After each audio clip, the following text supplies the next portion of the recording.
Meeting. Our first item is public comment, and the town's public comment period shall be reserved for those citizens that have signed up to address the town council or a board or committee at least 24 hours in advance of the meeting pursuant to the town's public comment policy outlined above. Amber, any? I did not see any for tonight. Okay.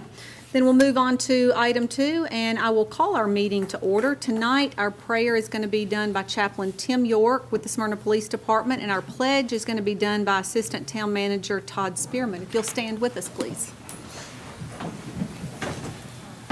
Let's pray. Our Father, we're so grateful for the privilege we have to live in this country. As we celebrate the birth of our country of 249 years, I'm grateful for a city and a community that celebrated it so well in the last few days. And thank you, Father, for all you do for our community.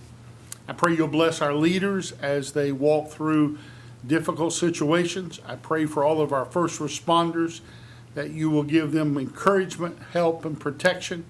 Father, we pray for all the employees of this city that you'll bless their homes and their families and guide them as they go about their daily duties. Help us all to be good neighbors to one another. Help us to love you and to love others. We pray in your name. Amen. Amen. Please face the flag. I pledge allegiance to the flag of the United States of America and to the republic for which it stands, one nation, under God, indivisible, with liberty and justice for all.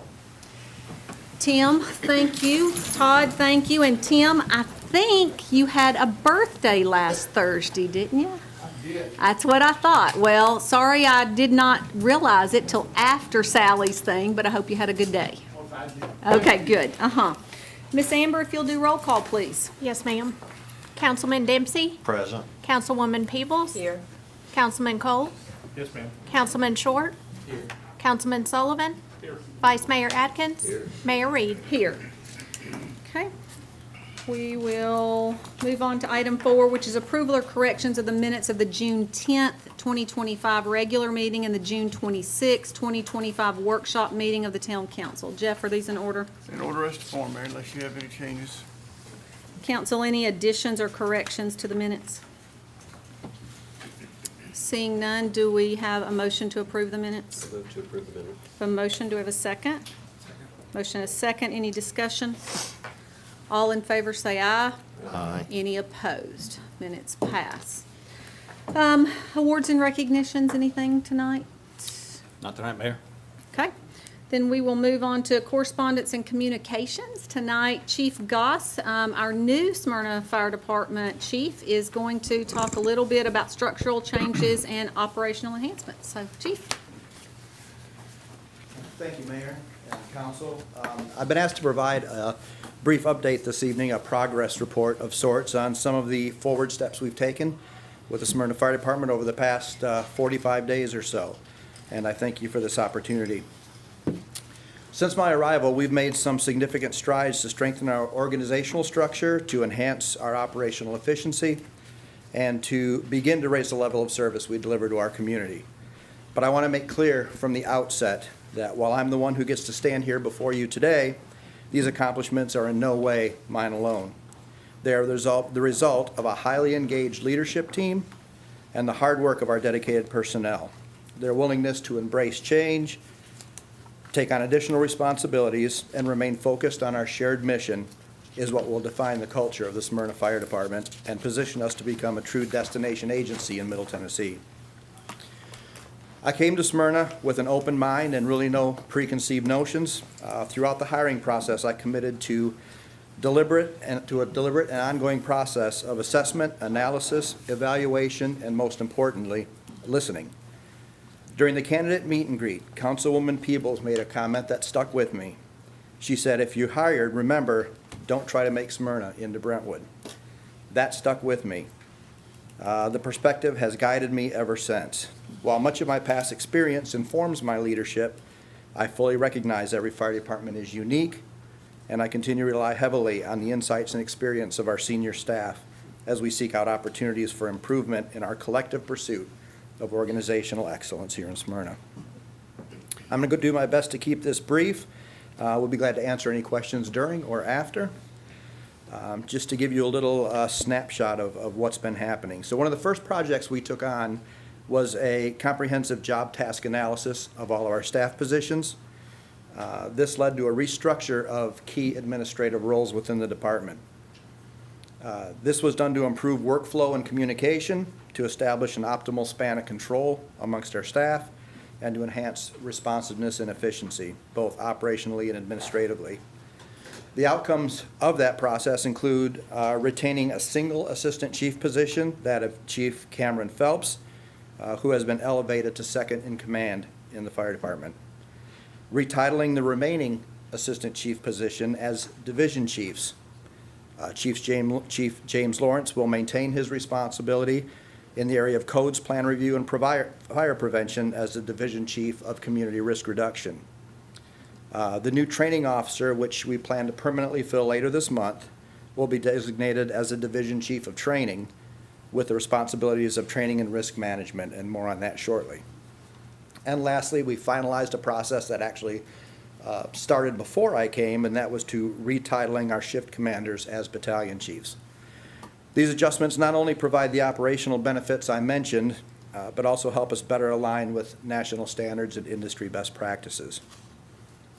We're being intentional about building relationships with both internal and external stakeholders. I committed to sitting down with every crew and every shift to have a kitchen table conversation, somewhat of a listening tour of sorts.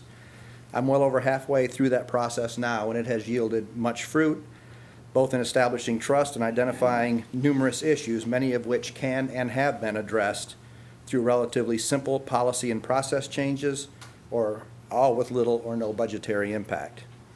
And we've also had meaningful meetings and conversations with our response partners, including Smyrna PD Dispatch, Rutherford County Fire, Rutherford County EMA, Laverne Fire, Rutherford EMS, and Murfreesboro Fire. Each one of these meetings has been incredibly positive, and they have been extremely cordial and cooperative as we look forward to strengthening these relationships going forward.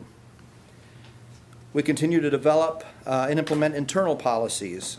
That includes increasing the autonomy of our leadership at every level, empowering our officers and supervisors, improving morale, trust, and initiative among our members, and to push the lines of authority downward through our organization. We continue to review and update numerous general operating guidelines to align with national standards and ensure the operational consistency and safety among our personnel. And we're working diligently to leverage technology and enhance our analytics and reporting processes to make data-informed decisions, identify opportunities to improve our response procedures, to reduce our response times, and to optimize unit allocation and call processing. One example of an outcome of this analysis of our EMS call volume and response procedures involves a proposal which I'll be talking about shortly. So what specific outcomes have these processes led to? Senior staff has identified a critical need to reinstate the training chief role to support professional development, training compliance, and operational readiness. Lieutenant Burt Wilson has been filling in that position and has done a remarkable job for us, but we need to move forward with making a permanent appointment to facilitate long-term planning and scheduling. We've also identified needs in the area of our emergency medical services program.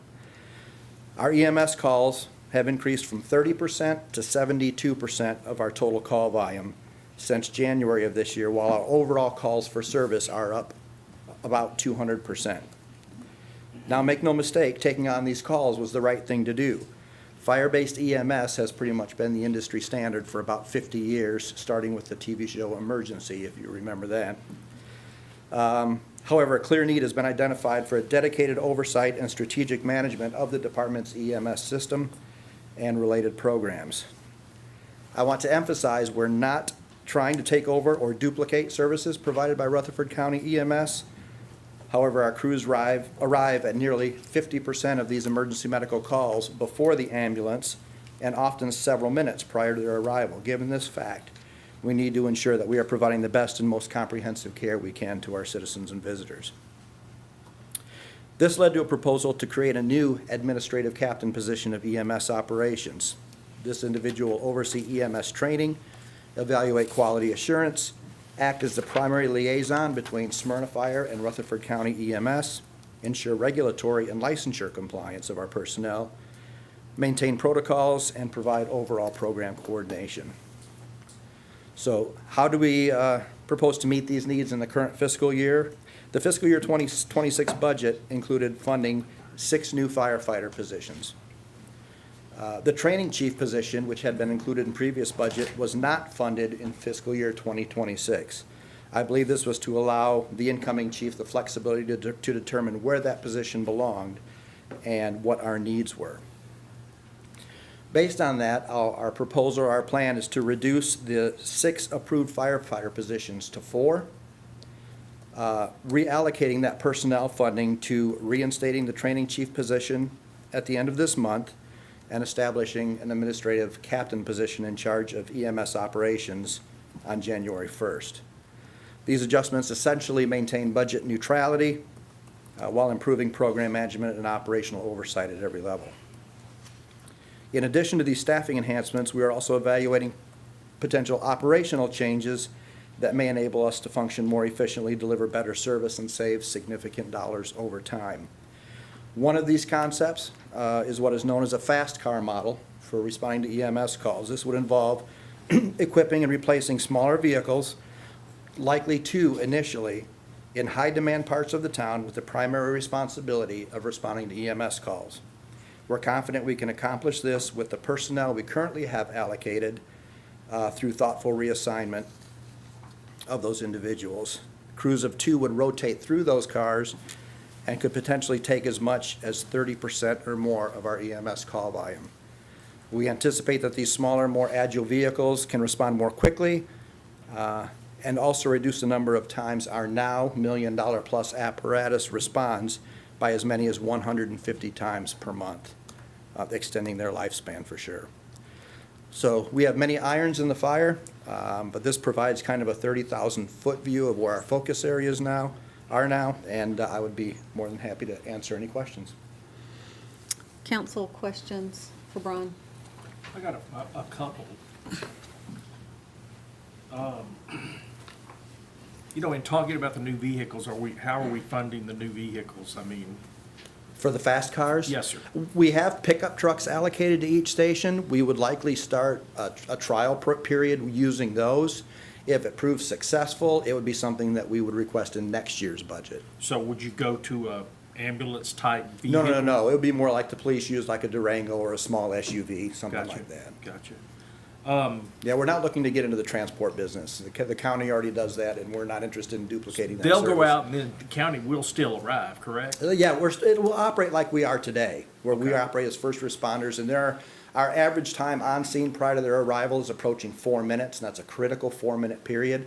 So we need to be equipped to the level of our licensure to be able to do everything we can in that Oh, interim okay, period. how in-depth do they go to the level of your licensure? What is the restrictions between what yours is and what the, Rutherford County. Yeah. ambulance. They run paramedic units.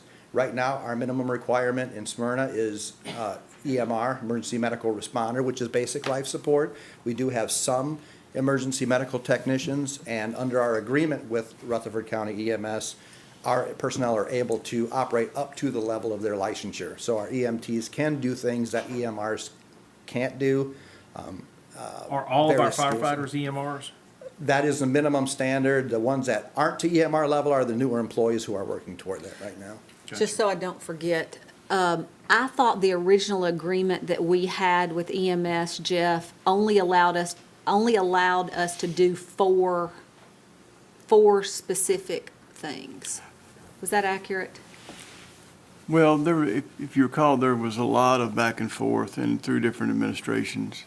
And so now there's a list, I don't know how many is on it, but I know that they've coordinated with dispatch with the types of calls that they're to be responded Okay. to. I think it may be more than 4 now, but I just wanted to make It sure does that list them out. agreement was what we wanted to do and gave us the latitude to do that. Yeah, we are basically responding to all calls for EMS right now. What we can do once we arrive on scene is incumbent upon our licensure. We evaluated that. I took over 200 EMS calls the CAD calls and evaluate what things maybe we shouldn't be going to, whether it's a sick call or something like that. And in that 200 call analysis, 94% of the calls were true legitimate medical calls, in my opinion. So we're not running a lot of ancillary calls that probably we shouldn't be going on. And we really can't make that determination. That would be incumbent upon our dispatchers to triage calls. And that's a very difficult position to put them in to determine whether or not we're needed. I know one of the complaints that I heard a lot when there was a group trying to run EMS, another community trying to run EMS in the county, was that they were being dispatched a lot to nursing homes. Is that something that I'm hoping we're not doing? We are currently doing that because we don't have that protocol for triaging those calls. My concern, and what we have experienced sometime, is you will get a call for a sick individual. Chief Phelps and I were just talking about this today.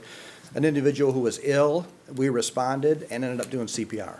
So who's going to make that call, whether or not that's legitimate? So are we working together with dispatch to try to help them understand which calls y'all do and don't need to be In going? order I to know do that that's tough. legally, they would have to be trained to what's called EMD, or Emergency Medical Dispatchers. That's a training program. I've talked to Chief Scott and Jamie about that. They're looking into what the requirements for that would be. May be difficult because we are so conservatively staffed in dispatch for them to take on that additional responsibility, but that's what would be required for that triaging process to take place. And I guess saying that, Dave, I guess I'd like for us, since we're taking on this responsibility, do we need to do that as well? Obviously not right this second, but maybe us look into that as to, Sure. is that the next step? Right, and that was part of the discussion that Chief had with dispatch, is just to understand how they operate, what they know, what the calls are, and get to, what do you call it? Not using 10 codes and Plain text communication. plain text Yeah. communication. So, yes, me What and was Chief, that phrase, Dave? I didn't. plain text communication. Okay. Yeah. So I thought you were just trying to see if I remembered that. But yeah, that I was is. trying to see if I could hear too. That is something I think that we need to take a look at down the road, of course. And again, we're not trying to duplicate efforts with what the county does, but to the extent that we can be as strong as we can be internally, I think it's always a good thing to be, so. With the number of additional calls, you said we've gone up 200% in overall calls and 72% in the medical calls. What's our overtime looking like? Because it still requires the same number of people, if we're running 5 calls a day or 25 calls a day, it's really not having an impact on overtime. Even with the way we do our sleep at night? Right. Yeah. Okay. We ran an assessment to see how much we're paying on sleep time, what percentage of the time. We're only paying a little bit over 4% of our sleep time hours right now. So that number's well within the range we would hope for. Is that something that you and administration at fire department think we need to look at in regards to being more consistent with the way our firefighters are paid compared to other departments? It's funny because I think there are only 5 departments in Tennessee that are on sleep time deduction, and I came from one to one. There's different facets at play there. You have to decide what the tipping point is when it becomes financially advantageous to start paying on a 24-hour shift. We're not there at a 4% pay rate Is that yet. something that as the department grows larger, then that becomes more crucial, so to speak? It really, when you compare a 24-hour paid department to what we do with sleep time deduction, it really isn't dependent on the size of the department. It really depends on nighttime call volume. So as we get busier at night and we get up to that 40 to 50% payout, something we need to look at. Something that just happened this week that we're discussing that was unanticipated with the big, beautiful bill that passed is now they are not taxing overtime. So at what point with the sleep time deduction, it takes longer for our people to get to overtime. So what is that gonna look like if we do go to 24 hours? They reach that overtime threshold more quickly, and they're gonna earn more money. So we have to determine what's best for the town and what's best for the employee and try to find that balance. Okay. Other questions? Yes, Chief, I have a question.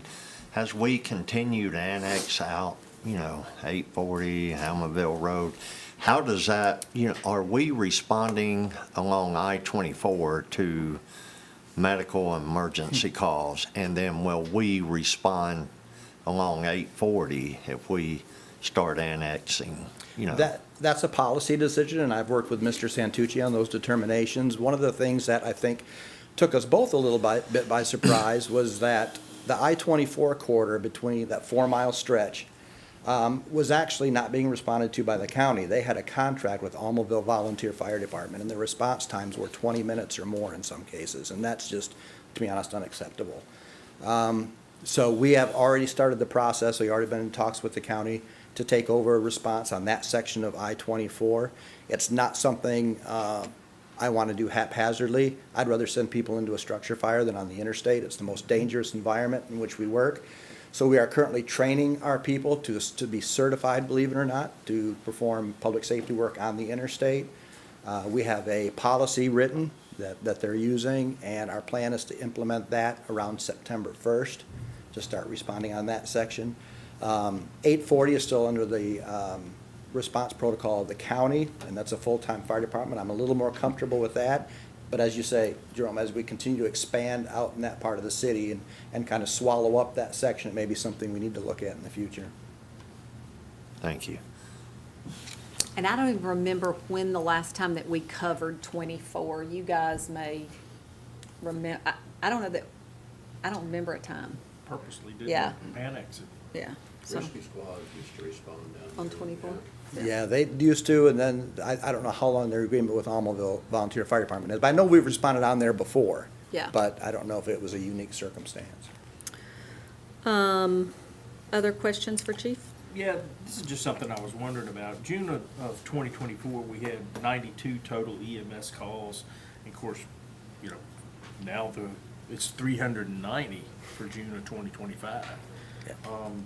What was the 92 before?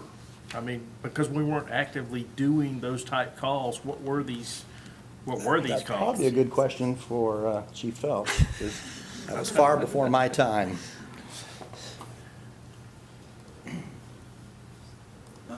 Prior to us starting to run medical calls with the county, typically anytime they would call for, they would specifically call out for lift assist or certain criteria where they knew they had a longer response time or they knew they were going to need an extra set of hands. They would specifically request that we send an engine or a company to help them out. So it's kind of changed from that. Thank you, sir. Do you feel like in this budget year where you were taking away 2 slots for fire personnel to have the training chief position, do you think we as a council need to look at that budget-wise, or do you think you'll be okay this year till next? We're okay this year. Okay. Chief Phelps and I worked at it, particularly Chief Phelps, reconfiguring the schedule and reassigning personnel, and we're solid this year, to be honest with you. Obviously, something we need to look at in the future, but these positions we felt were important enough and a priority enough that we could get by with 4, especially with the 5 that we currently have in training. Okay. Other questions? We are glad to have you, you. and we really appreciate the update. All right, thanks. Thanks. Okay, we'll now move on to item 7, our consent agenda. Consent agenda are items that are determined by the town manager to be routine matters and not necessarily needing individual discussion. If there's an item that a council member has a question about or wants to vote on individually, we'll pull that item off. We have quite a few tonight, so if you will bear with me. Item A is approval of the terms of and authorization for the mayor to execute a change order with KCI Technologies to provide configuration, training, documentation, and go-live support for the transition from CityWorks on-premise to CityWorks Online. Item B is approval of the terms of and authorization for the mayor to execute a lease agreement with the Rutherford County Board of Education for the practice field area behind Smyrna Elementary School. Item C is approval of the terms of and authorization for the mayor to execute the Rockwell Automation contract renewal fiscal year 26 through 28 for the water plant. Item D is approval of the terms of and authorization for the mayor to execute an annual agreement with Black Pearl Automation LLC for controls, engineering, and troubleshooting support for the water and wastewater treatment plants. Item E is approval of the terms of and authorization for the mayor to execute an agreement with Experitech Incorporated for the annual software support, technical support, and troubleshooting for the Utilities Department. Item F is approval of the terms of and authorization for the mayor to execute the Highland Avenue Phase 1 Imperial Boulevard Water Model Project with PCS of Tennessee. Item G is approval of the terms of and authorization for the mayor to execute an agreement with Corson Fire and Safety for the fire extinguisher services. Item H is approval of the terms of and authorization for the mayor to execute an agreement with T-Mobile to provide cradle points for police vehicles for data connection. Item I is approval of the terms of and authorization for the mayor to execute the annual agreement with Motorola to provide service for the department's radio and dispatch services. Thank you. Item J is approval of the terms of and authorization for the mayor to execute a contract with Versaterm Public Safety US Incorporated. Item K is approval of the terms of and authorization for the mayor to execute the COPS hiring grant fiscal year 2025 application for the police department. Item L is approval of the terms of and authorization for the mayor to execute the annual agreement with TDOT for litter pickup, mowing, and maintenance of state right-of-way in town limits. Item M is approval of the terms of and authorization for the mayor to execute a contract amendment with TDOT for PN 129828, the Florence Road Sidewalk Project. Item N is approval of the terms of and authorization for the mayor to execute the scope and fee proposal from Sane Associates for professional services, the traffic impact study review for the Life Point, Queen Cliff, Briley Downs, and Linwood residential developments. Item O is approval of the terms of and authorization for the mayor to execute an agreement with Redwood Toxicology Laboratory Incorporated for the drug testing services for the town of Smyrna Court probation. Item P is approval of the terms of and authorization for the mayor to execute agreements with Brenda Walsh Boozer and Company, PC, for the CBRE for acquisition and appraisal services for the Stewart's Creek Sewer Trunk Line Project. And last is item Q, consideration and authorization of a list of items to be auctioned through online surplus sale with Gov Deals. Is there an item council has a question on or would like to pull off and vote on separately? Yes, I have a question on N. Okay. Other than N, is there another one that somebody has a question on? B and, L. And it's not that I have any problems with it or can change it or anything, but I feel like if we're gonna Okay. discuss something, we probably need to do it separate from Okay. So B, L, and N so far. Anything else? Look, they're lining up to be able to discuss. Okay, so other than item B, L, and N, do I have a motion to approve the consent agenda? Motion to approve. A motion, do we have a second? Second. Any discussion? All in favor say aye. Aye. Any opposed? Consent passes except for item B, L, and N. So we'll take item B first, approval of the terms of and authorization for the mayor to execute a lease agreement with the Rutherford County Board of Education for the practice field area behind Smyrna Elementary. HG? I can't spot Mike Ross. He is on vacation. No kidding. Is that allowable? Huh? Is that allowable? I don't think so. Well, I mean, Soccer game it is. huh? You're in Well, a that's- soccer game. Could be. That's a good enough reason. And my question is just, like I said, it was a general question. Is there a possibility of using this land for anything besides just the practice areas? Is there a possibility of developing anything of a more permanent structure back there? And I know you're on the spot, Dave. We can wait and ask Mike later. Well, it, And it has no effect whatsoever on passing this tonight also. understood. That's something we can look at. Of course, we're leasing the land, so we don't Right. have the right to build on it. I think as a leased property, we would need to think about doing any permanent improvements on it that we would not therefore own, but that's something that we could look at. Well, so much of it's floodplain land, so it can't be used for anything else, and I don't think the school board can build on it or whatever. And of course, we do have a need for it, within some of the athletic organizations. So we'll revisit that at another date. Well, and But I I'll guess make a my mo- other question. Okay, go My ahead. other question about that is it in such shape that it would take too much to get it to where, if it was for actual fields other than just practice? It looks a lot better than it ever has. I I mean, we keep it mowed, we have a contract and we keep it mowed about 30 times a year, and so there's a lot of area down there, about 35 acres total that we have with the lease. We've had it since 2002, but there are areas we could turn into, we could push dirt and we could build things up and we could do improvements, but again, if you're doing a 1-year lease at a time, you don't want to pipe a bunch of money into it and then walk away from it the next year if they don't renew the lease. No, I'm looking at, developing some sort of a long-term lease and actually doing something, like I say, of a permanent nature. What if we bring it up at Park Board? Absolutely. Yeah. Question, What did you have in mind? that's what my Soccer, question was. baseball, kids, what are you thinking Well, the about? soccer complex is bursting at the seams and, could use it for practice area and such as that. I got you, okay. And actually game fields too. I mean, the property back there is pretty nice. And just point of clarification, and really, Dave, this is for you, almost all of our parks are leased, so it really wouldn't be much different as long as it was a long-term lease. Right. Airport, Yeah. Will you remember to ask Mike to put that on our next Park Board agenda, just so we can have some discussion about it? Yes, ma'am. Just because I may forget. Thank you. Thank you, Jimmy. So, with HG's question not being answered, do I have a motion? So moved. Do we have a second? Second. Motion and a second. Any discussion? All in favor say aye. Aye. Any opposed? Motion passes.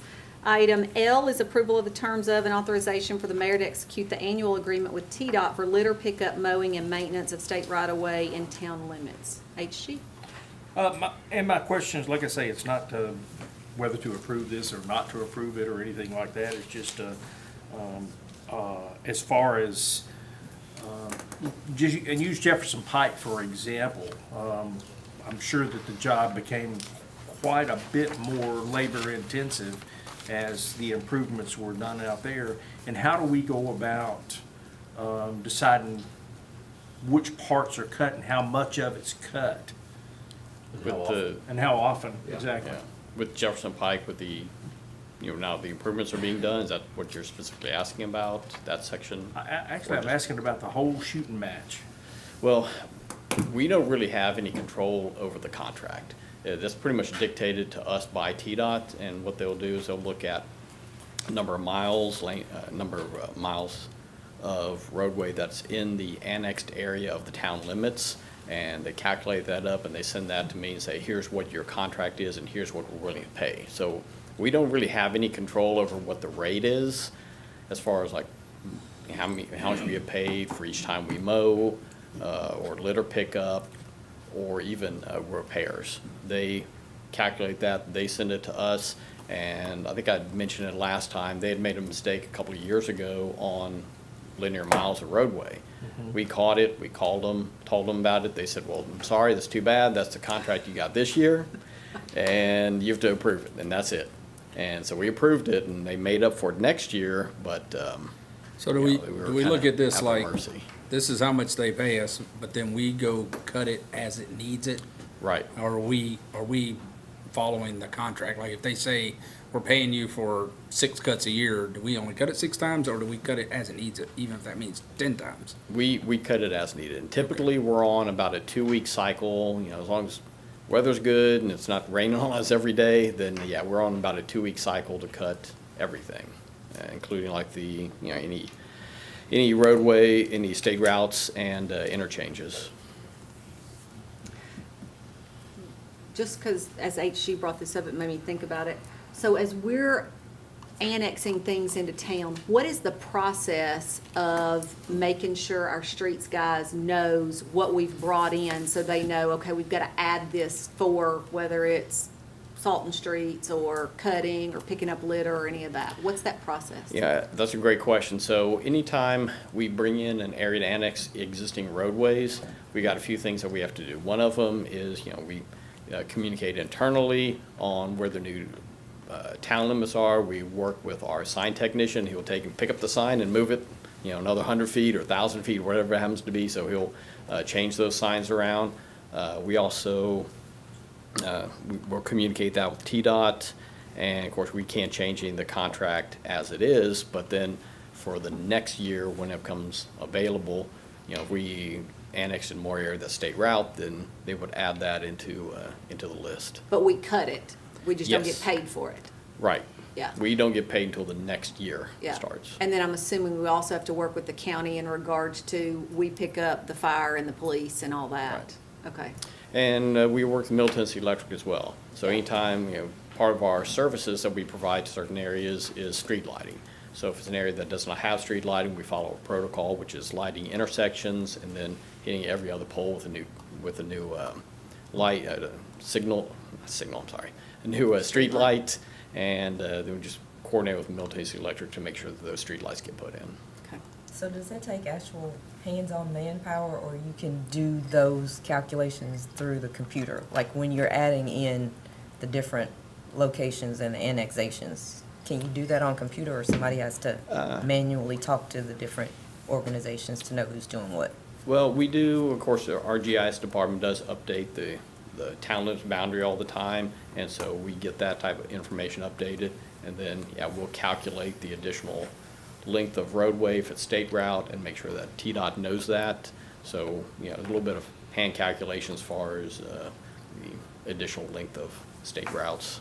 So when you're calculating all that, do you also factor in like manpower as to when you can get, because you said you're on like a two-week cycle on cuts, but does that add to your manpower? When we have something significant like Jefferson Pike widening, and now we've got medians and we've got much larger right-of-way on the side that we have to mow, things like that are taken into account. And so our public works superintendent and street supervisor, they'll go out and look at it. They'll kind of do some measurements as far as like the width that we're going to be cutting, which size, medians, and the length of the cut, and get a feel on how much time that's going to take our tractors, our small mowers to be able to cut those things. And then we look at that as man hours. And then we look at where we're at currently and see how that fits into our 2-week cycle. And sometimes we've got enough manpower to cover that. Sometimes we realize we won't. And so we've been working with Dave as far as what we're doing as far as transferring some of our small mower work to our contractor. He's taking on more of that work, and we'll be taking on a little bit more of our tractor work. And that gets to be pretty expensive. Well, the cost of a tractor has gone up significantly. And sidearm work is, now that we're taking that on, we have a lot more sidearm tractors that's going to be cutting back the trees and the brush that's starting to build up on the side. So we do take those things into account, and then sit down each year. We sit down with the town manager, Dave, and just discussing potential more manpower that we would need to be able to cover that work. As I understand it, we've not taken possession of Jefferson Pike, correct? Not Are we current. cutting Jefferson No. Pike? No. No, So, that's the contractor. You said, or somebody told me it's gonna be later this year. Does that sound correct? Yeah, and I think, Charles, he sent an email to TDOT asking when we're gonna take that, or when their contractor's gonna be done. I don't know if they responded, or, They didn't give me a date, they just said they will notify us once the project is accepted by TDOT and turned back over to the town. So it's gonna look uncut all the rest of the year? Is that what I understand? They may have another mowing cycle, I don't know if they'll have another mowing cycle this year or. So if it's been cut, they did it, right? Yes, Okay. their contractor did it. Something I was wondering about, and do we ever use herbicides? I mean, I Yes. see, and this is not just out there, but in a lot of areas around town, we have areas that are between the sidewalk and the curb, and the weeds are coming up through there. I have some of that in my house, Yeah. and it's, you know, it's tough to keep that back. We spent several days spraying weeds a few weeks ago along Lowry Street. And I haven't talked to them since then, but we sprayed all along Lowry Street. It rains and it washes it off and it grows and grows. We need a few days that we know it's not going to rain before we spray. Otherwise, it's not going to be effective. I haven't talked to them recently about if they have been spraying, but I can ask them about it and see what they've been doing as far as spraying certain areas. What about weed eating? Do we do weed eating, or do we only wait for the workhouse to do weed eating? Both. We predominantly have been relying on workhouse to do a lot of the weed eating. Some of the changes that the sheriff's department is requiring for us has made it much more cumbersome. They're requiring our vehicle or follow-up vehicle, which is our inmate van, to stay on the same side of the road as all the workers. So it used to be they would allow people to, inmates to walk across, cut the median, cut each side, so we can efficiently go down the entire right-of-way and weed eat it both sides and the median at the same time. Now everybody has to stay on the same side. So now when we cut or do weed eating, we have to go all the way down, come all the way back, and go all the way down the middle again. So it makes it extremely inefficient. So we're working through some of those challenges. We're working with the county on that to see if maybe we can get more inmates, maybe help out with that. We do have a lot of, we've had our own employees go out and do weed eating as well. And again, passing them some of the routes over to Barton, our contractor. They're going to be responsible for mowing and weed eating those sections of the roadway. And one thing I would ask, I was on Ken Pilkerton between Shogun that takes you over to Old Nashville Highway. So that takes you over to Nissan, that goes right in front of the TCAT. Yes. The roundabouts there and all that. I drove down through there and there were probably weeds on the roundabout that were above my waist. And so but the medians were cut. So I know whoever cut it had to see that there were those, Right. and they've been cut since, but I just hope the guys within the department can say to each other, hey, look, the weeds are pretty bad. We need to get somebody out there and weed eat, because you could tell it had been quite a while, and I think it's just a reflection on our town. Right. And I talked to that with the guys about it. Just let them know if you're going to come through and cut an area, weed eat either before or after within 24 hours. That way everything looks good. Yeah. It could be a little bit time off there. And again, the challenges with the workhouse guys being on the work from one side to the other have slowed us down tremendously. And we're trying to come up with a better plan on what we've been doing before. Yeah. Well, and let's be honest, that we also need the workhouse guys to be picking up trash too. So I mean, Right. you know what I mean? There's so many things, and I know y'all's department is a small department, and so I appreciate that Dave is looking at outside, that y'all are looking at outside groups to come in and help you, because I know we do that in the Parks Department. I know we do it in utilities as well. So, what I'd like for you to do, just so we can move on, Dave, do you think at the August workshop, you could kind of give us an update on kind of a plan y'all put in place? And I've been, actively working with Tom on developing a plan. What we want to do is get a better understanding of what's our workload. And so we're trying to develop maps of all of our properties that we're responsible for. That'll take GIS to do that. I think until we have a good understanding of what we have, we'll be able to understand how we can allocate those resources. Everything that Tom has talked about so far in relation to looking at how to use outside forces to supplement what we do in-house, recognizing that the season of mowing is the same season of street repair and brush truck. And so it's great that we are trying to do more with less, but at some point we're at a tipping point and we may be there. So let the street guys, let's have them concentrate on the things that we need our folks to concentrate on.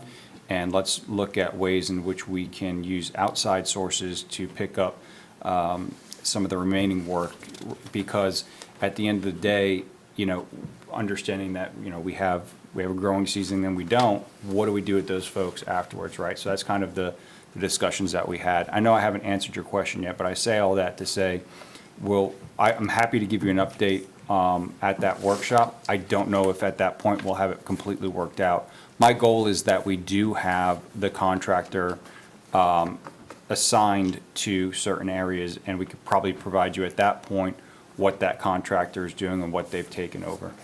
I just want to make sure we don't get to the fall and we don't have a plan in place, and then by then, it's kind of like, oh, we're kind of past that now, so, but I think this council would be very open to, if we need to do a budget amendment, to make sure that during those seasons that we don't need to be having our guys do it, but bringing in an outside group, I think that we would be open to doing that, so. Okay, thanks, Tom. I've got a Yep. question on that. The TDOT contracts we're under to cut the right-of-way. Just say we weren't under those contracts. Would TDOT cut the right-of-way? If they did, it'd probably be once every 2 months. I mean, Can we find maybe out? once a month. Yeah. They like to have 4 cutting cycles Yeah. inside the city limits, so they would like cut it 4 times a year. Okay. And that would, I mean, when you think about I'm it, that'd just, be, yeah. I'm just trying to see what's cost efficient, you know, if we're not able to keep up with it, you know. So Councilmember Dempsey, what TDOT is paying us for is the same level of service that they would provide. And so when we have a higher expectation of a level of service, they will pay us for the portion that they assume that the cutting cycle that they would have. Anything additional is on us. Yeah, I read the bid form pretty extensively. That's trying to weigh all options. If there's, seems like during the discussion, we're behind the 8 ball, and I was just trying to throw out. Figure out a way. Yeah. Yep. Okay, thank you, Tom.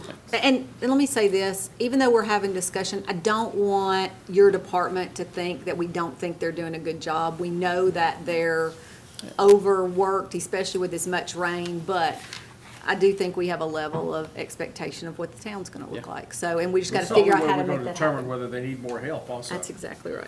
All right. Okay, so item L is approval of the terms of an authorization for the mayor to execute the annual agreement with TDOT for litter pickup, mowing, and maintenance for the state right-of-way and town limits. Do I have a motion? So moved. Do I have a second? Second. Any discussion? All in favor say aye. Aye. Any opposed? Motion passes. Item N is approval of the terms of an authorization for the mayor to execute the scope fee proposal for Sane Associates for professional services, traffic impact study review for the Life Point, Queen Cliff, Raleigh Downs, and Linwood residential development. Yeah. Couple questions. Seeing the time frame, and there's a couple weeks after we approve the contract for them to review those 4 traffic studies. Correct, yeah, that's what Okay. they said, they feel they can do it in 2 weeks, that's Right. what they put in. yes, So sir. my question is, once they come back, they'll give us a memorandum with comments on each traffic impact study with recommendations. How do we implement those recommendations? We send those back to the developer's engineer? Right, if they come back and they feel that the impact is greater than what the developer's traffic study said, then that's when we'll get with them and just kind of be a negotiation that, hey, our third party says you do need a turn lane where you're not, then that's when we're gonna have to look in those further and justify why you don't feel that turn lanes, So on those 4 traffic studies, we've already annexed and we've already sent it through planning and council. So I guess what's our hammer on that? If we've got recommendations, what's our hammer to get those items done? I'll let them answer. Yeah, so, go ahead. I'll let No, you go say. ahead, if it is- Well, my point was gonna be that we don't approve anything, everything we approve requires the implementation of whatever the traffic study determines. So if, it's not whose traffic study, it's whatever the traffic study that we're gonna accept. So if we come back with something that's different than theirs, they're not gonna be able to move forward no matter what we've approved unless we get agreement on the traffic study. Because they still have to have permits, they still have to come to us for permission to move forward. So it'd be not issuing permits. It could be, that could go to that level, I think. Well, but- I'm just trying to figure out where in the process, like, because it's already been approved through planning and council, But it was subject to the traffic study, so subject to the traffic study, but if they disagree with what Area Independent guy says, one where do we go governs? from there? Since this is a new process, Jeff, Right. what does that look like with us having a third party? Well, And I may have gotten you on the spot, sorry. No, that's all right. And Kevin may have more to talk about as far as where they are in their process. But the town, obviously, through its police powers, has the ability to not allow them to either receive a certificate of occupancy or permits, depending on where they are. You know, can anything be litigated? Yes, but I believe that the law is firmly on, you know, we're looking out for health, safety, and welfare, and as long as we do that, I don't believe that they would have much of a challenge. You'd be the experts, I guess that would be challenging, but it would have to be fairly gross, out of, legal term, out of whack, for there to be much consternation about that. So I don't have any concerns. Yeah, I think, I don't want to speak for you, Jerome, but your mind, I think, is going the same place mine is going in the past, is why do we get that agreement on the traffic study before we move it Yeah, down it's the almost path? like, yeah, the Right. cart before the Yeah, horse. the Yeah. problem is, from the builder's perspective and developer, and I've heard this from a couple of them, is they're a little reluctant to put that kind of development and money into a project that hasn't been approved yet.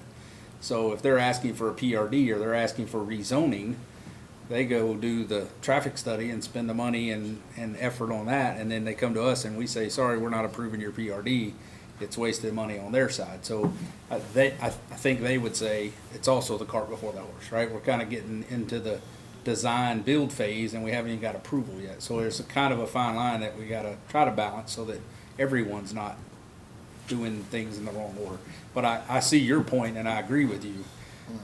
As long as we have a way to Right, that's, force it. yeah. And I had a question, so we did it on these four, are we gonna do this on all developments coming forward, both commercial and residential, or are we This is just kind picking of our them? trial one, and if this comes back and Mr. Santucci, if he feels like this was beneficial for us, we could go into a long-term contract with them Okay. to review all or just major ones. So this is kind of our trial that, you know, Mr. Dempsey, that you Right. brought up Sure. first, Well, I to give us a appreciate try that. to, Yeah. so this is kind of our pilot program on this, and we'll see how this one goes. Okay, there's and then just, we'll there's a look at it. commercial one coming in the next few weeks that I think there's Right. gonna be some questions about too, and that's why I was wondering, are we gonna start saying Right. everything? You know, So- without being able to really kind of put a definition around this, all right, there's gonna be major developments and minor developments. And I think when we talk about these major development projects, this is the type of tool I think is useful for us. So without, like I said, without defining really what a major development and a minor development would be, there's gonna be some judgment calls, needed and expertise from staff to help determine that. But, this is something I think we can use on those larger ones. Yeah. I understood that what this was going to do was give us a regional purview, more along the lines of, okay, what's coming next, that we need to be prepared for the developments that are gonna fill in around these, because these are all not all contiguous to each other. No, but this in particular is a unique situation where I think we have two, We had two different developers, and like I said, we had 4 traffic studies. One developer did 2, the other developer did 2. Council asked the one developer if they could go in and try to combine the studies to give that. And TDOT's asking the same thing. They want the overall build-out plan for everything that hits on Almonville Road, which is State Route 102. They're asking for the full build-out plan, and they're also reviewing the traffic studies and the impacts on there. And that's outside of our impact, because that's totally on with TDOT and the state route. So they are in that process now of getting that full build-out plans all the way down Almaville Road. In essence, it's another traffic study. Yeah, they're reviewing it, and then they're coming up with their turn lane distances and what they feel is necessary on the state route. Well, I'm sorry. Go ahead. Well, and so at what point, I guess if we had a developer that did two, and we still want another one, as a broader picture scope, why are we asking them to do theirs if we're not gonna really follow it or trust it anyway? Why don't we just? It could come to a point that we hire the independent one and do it ourselves. I mean, that's something we could look at and not have them do their own. They If we could generally do hire a third party anyway, Right, we could do a right? third party that we only do ours. Like I said, this is just a review. This is Okay. not doing the actual counts and everything else. So this is just a best practice review to overlook, because TDOT, they always ask us, is the town comfortable with the traffic studies? So this gives me an extra confidence with that third party to say, yes, we're comfortable with the traffic studies that they have provided you for the state route improvements. And Vice Mayor, to your point, this is not us redoing the entire traffic study. This is, for this particular case, this is taking A broad all picture. four of those traffic studies and analyzing them to see if the impacts of what each one individually says is true or not. And to follow up with what HG said, I hope we're not just reviewing each traffic impact study and saying the numbers are okay. I hope we're looking at it holistically, where you've got 1, 2, 3, 4. You know, what are they doing as a group, and what do we need to recommend to them as a group? You know. Right, that's what the council had us, asked the developer to Right. do, and they have done Okay. that. They have put that, gone in with a 4, and they are working together to come back with that total plan, which TDOT is also requiring of them now. So that is forthcoming. Right, yes. From the developers? Well, they have already done those. They have worked together on their 4 traffic studies to make sure that each one has taken in the account of the other developments. So they've all worked together, exchanged information so that the 4 studies takes in account the other developments. So they are taking in the larger overall picture and not just their In development. isolation. Well, and I hope that's what our third party does too. Correct. Yeah. They'll look and make sure that the 4 have the same Congealed information and, together. right, coming up with that.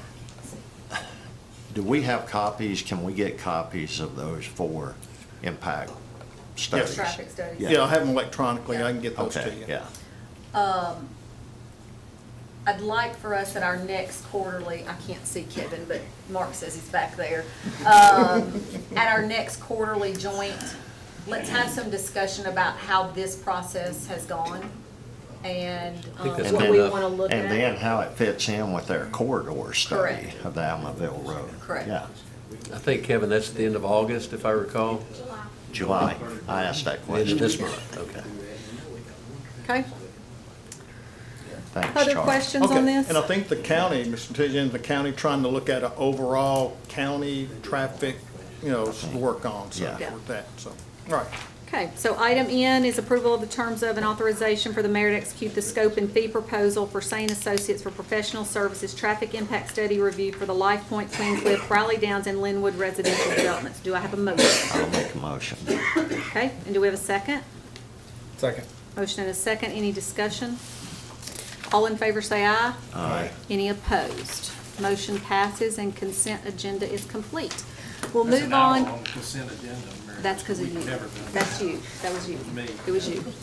Old business. 2/3 of it. But I will say this, I think it was good, healthy discussion on all of them, so. Item 8, old business, we have one public hearing tonight. It is a consideration of an ordinance relative to the amendment of the approved PRD for Dogwood Villas, formerly known as Stewart's Creek Cottages, requested by Land Solutions Company LLC on behalf of SC2 Properties LLC. The property requested to be amended contains 48 100ths of an acre and is located at 420 Moultries Place. That one's difficult.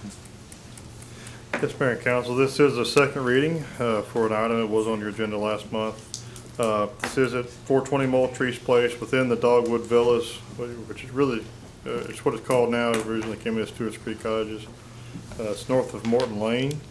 Land use plan will support medium-density residential in this area. Surrounding zoning is R1, R3, and then Cedar Hills PRD in town, and RM in Rutherford County. The existing approved PRD would allow for 76 villas and 38 two-unit buildings, as well as one single-family house for a total of 77 units on 19.47 acres. The single-family house and detached garage, it did exist at the time the original PRD was approved. That house is now on its own lot within the development.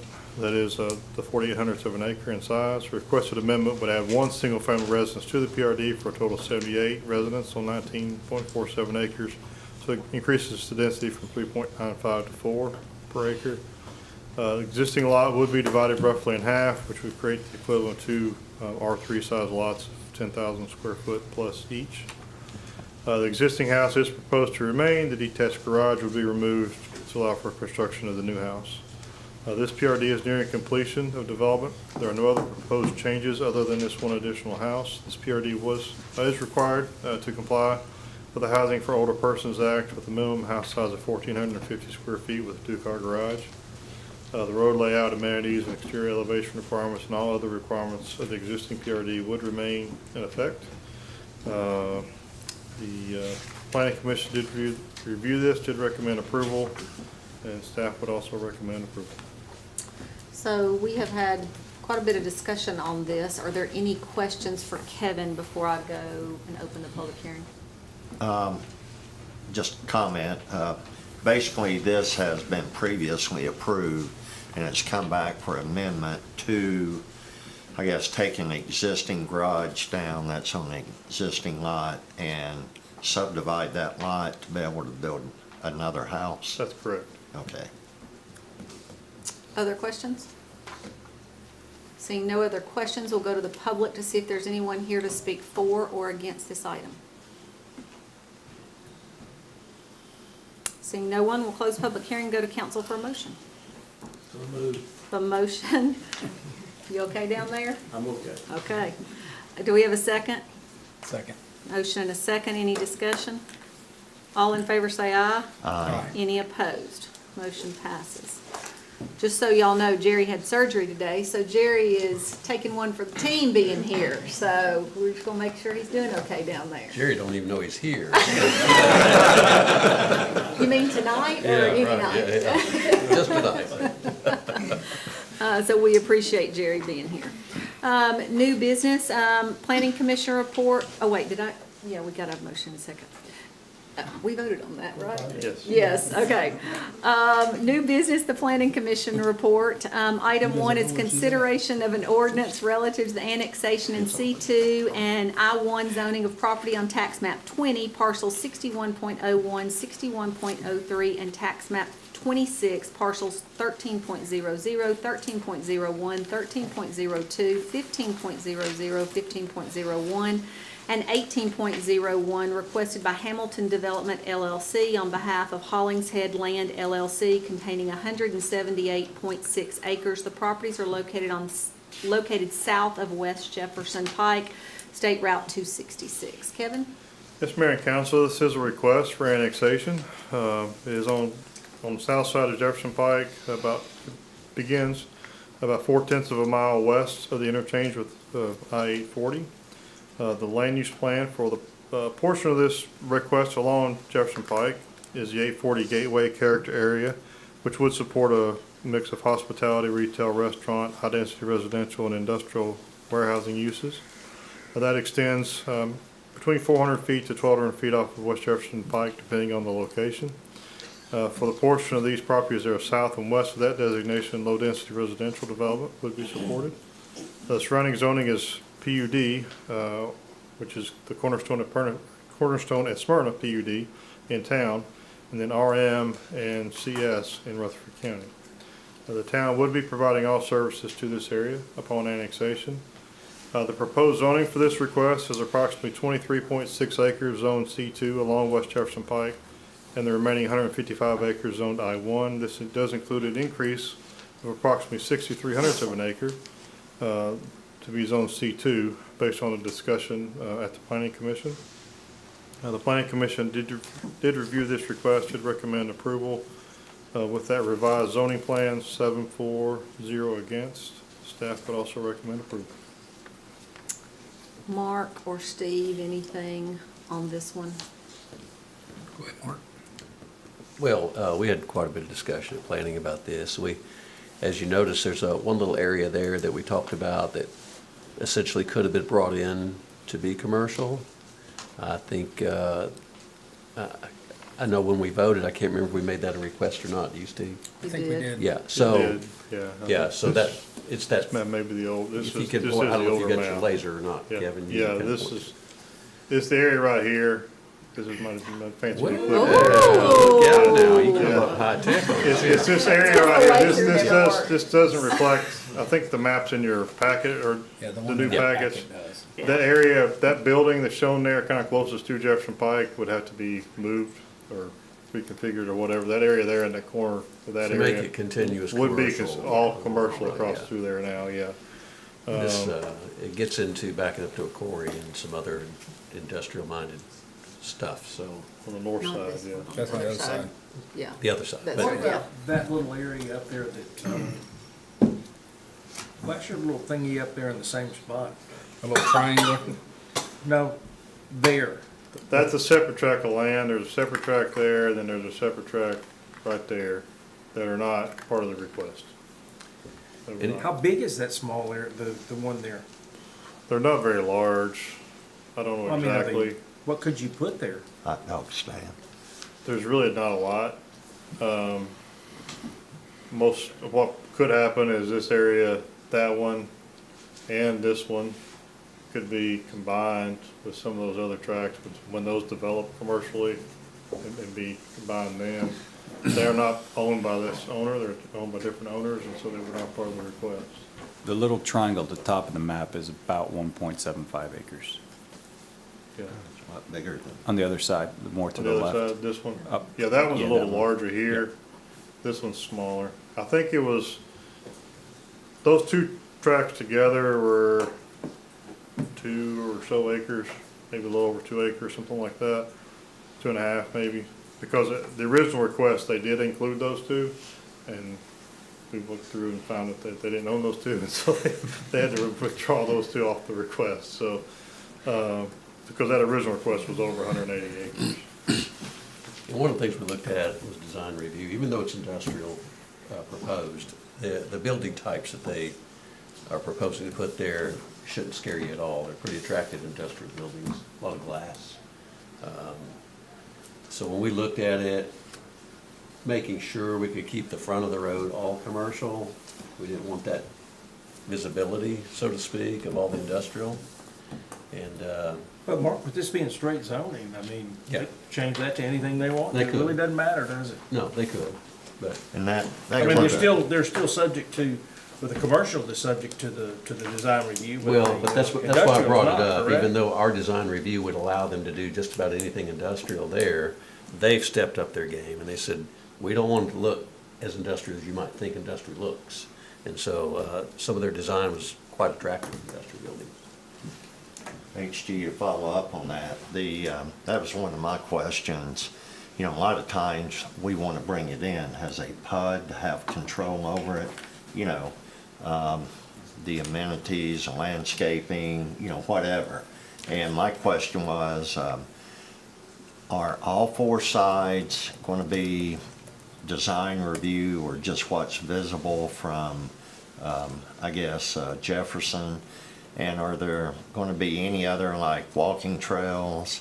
I think someone recommended that, and landscaping packages. And then is this going to be a logistics center or like an office complex? Because if it's a logistics center like we have out on 840, it's not quite as upscale as an office complex would be.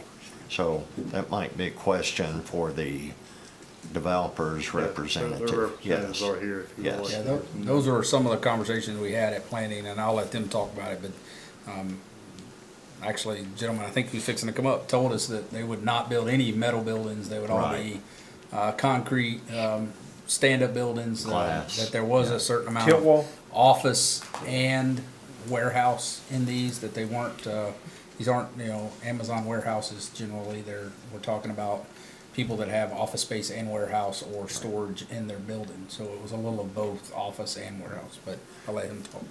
Do it before he comes up. Are there other questions that we have as council or concerns that he might be Are able there, to address? you know, Yeah, are there gonna yeah, be amenities, landscaping, walking trail for the, I'm just trying to figure out what the final product's gonna look like, yeah. And I can save my comments some of them till later on, but did you say that we have to bring it in industrial? Did I hear that? That we what? Had to bring it in industrial. I mean, we don't have to bring it in industrial, right? It's their No, request. it's their That's request. what was requested. That's what was but no. requested. Okay. I didn't catch what you said just a minute ago. If it's industrial zone, they could do just about any kind of design. That's, I Yeah. think that's the point he was making. Okay, all right. Yeah, as Jerome said, since it's not a planned development and it's just under straight zoning, it opens up a whole lot more possibilities that are out of our control. Okay. But Kevin, I can't recall, does design review, affect industrial? It does. Okay. It is less requirements in industrial. We can do the tilt panel concrete. If it's not visible from a collector level street or above, metal could be allowed. So you could have some that on that very southern end wouldn't be visible from Jefferson Pike or 840. But that's not what they're committing to do, but obviously it's just, there's no HUD holding them to that either, so.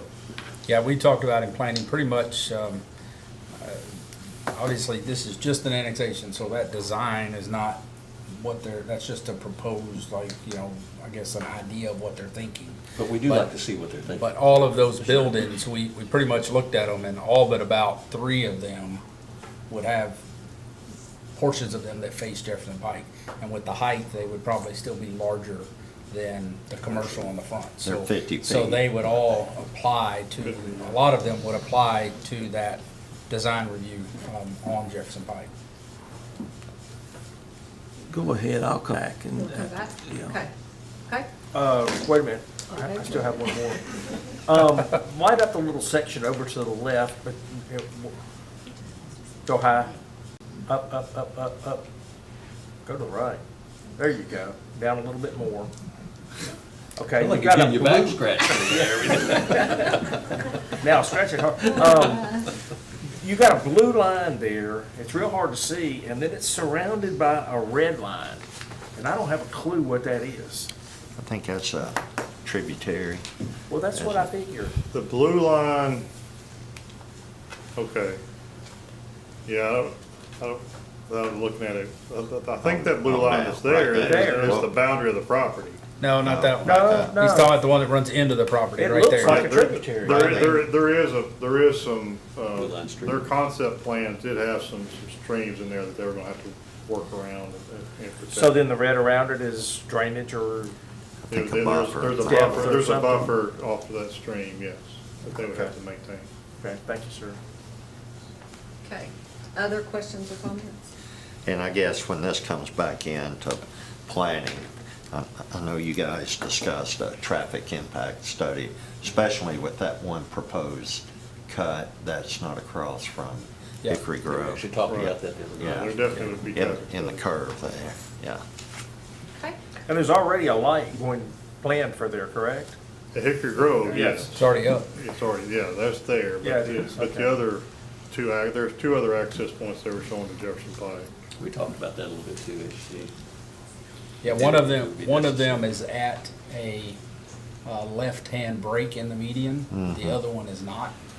So one would most likely end up being right in, right out only because there is no break in the median there. The other one does have a break in the median.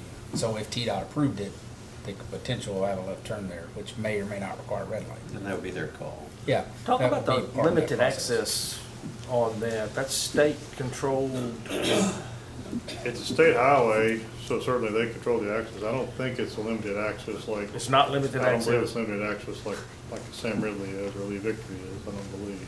There's several Maybe cuts not. in there right now. Now, whether they're gonna use those or not, there's several cuts right now. Okay. Okay, you can actually get up this time. For the record, if you will state your name, address, and who you represent. Absolutely. My name is Jeff Kenexstein with Hamilton Development Company. My address is 1 Music Circle South, Nashville, Tennessee. What we're proposing is a high-quality business park. And we've probably built 25 of these type buildings in Rutherford County today. They are not going to be your big bulk industrial buildings. They're going to have a lot of high-end glass. They will be tilt wall. They will have lots of landscaping. This is basically a rendering of the building that we are proposing.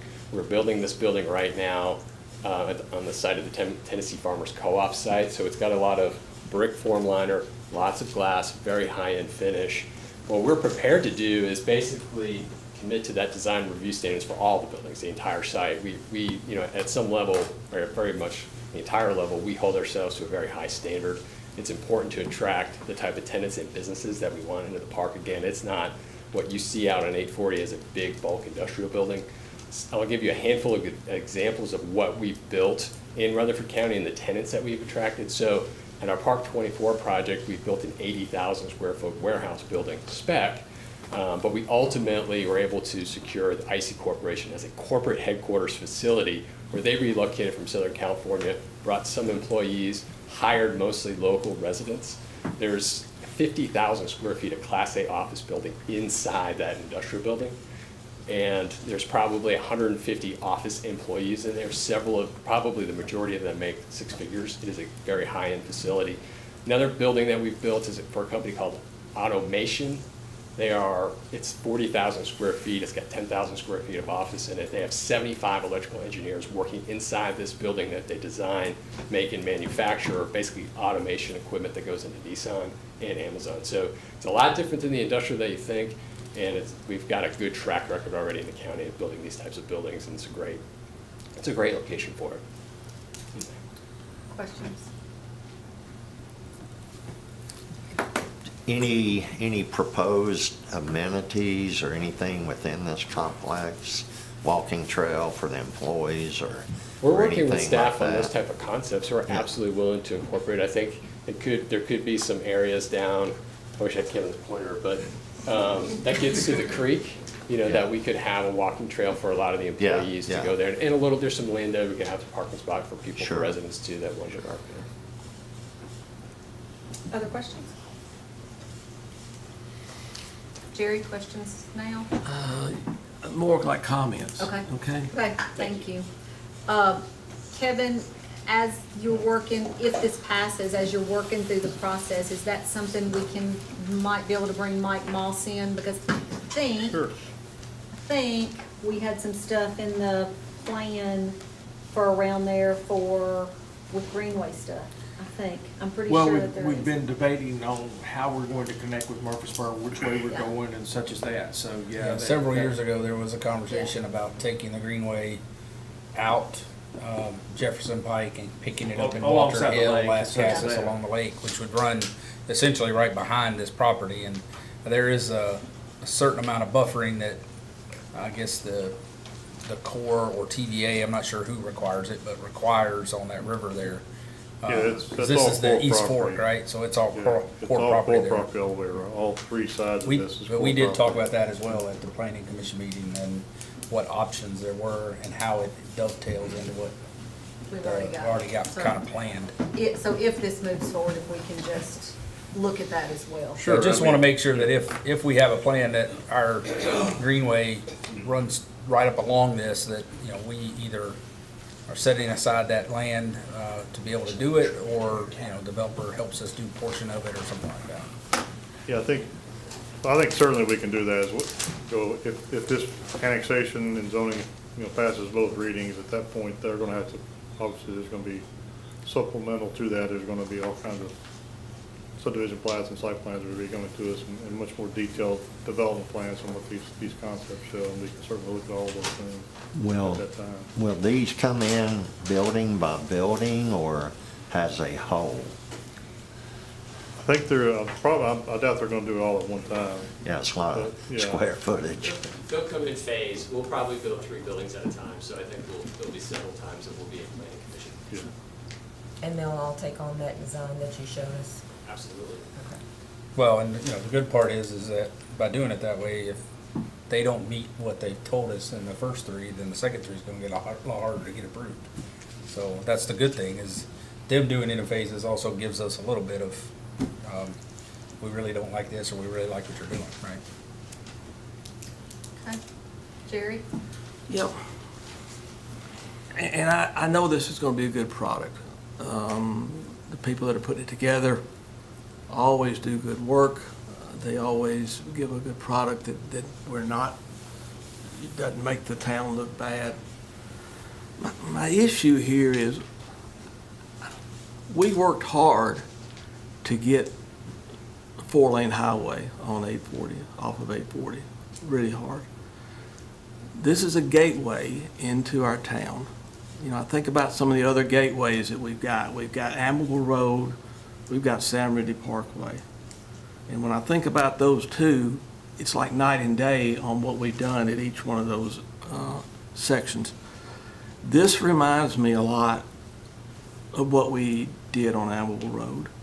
We've got basically one group of commercial right on the front, and then we put buildings in back, which basically stopped anything from developing when it comes to more like commercial restaurants and things like that. We've got a lot of people that have moved out on Amable Road and on back behind Amable Road that, boy, if we didn't have those, we could have really developed well. And then we did the development on Sam Ridley. Sam Ridley is really a nice development.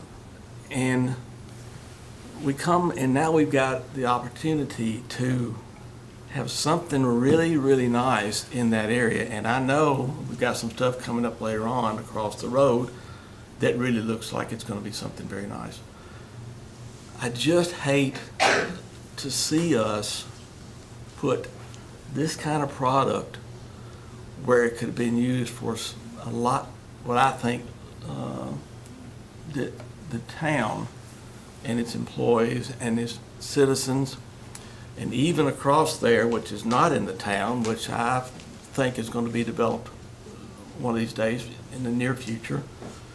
I just hate to see us just lock ourselves with that product in that area, because that's a nice area. And I mean, I back up to court property in it, and it's pretty nice. You don't ever have to worry about anything being behind you. Some of this backs up to court property. A lot of it backs up to court property. Again, I know the product will be good. It's not the issue. I just would love to see, I mean, you look in there and you see, okay, where else can we put commercial? I know we've got it probably coming in this little area down in the corner. We're going to get stopped when we get to the rock quarry there.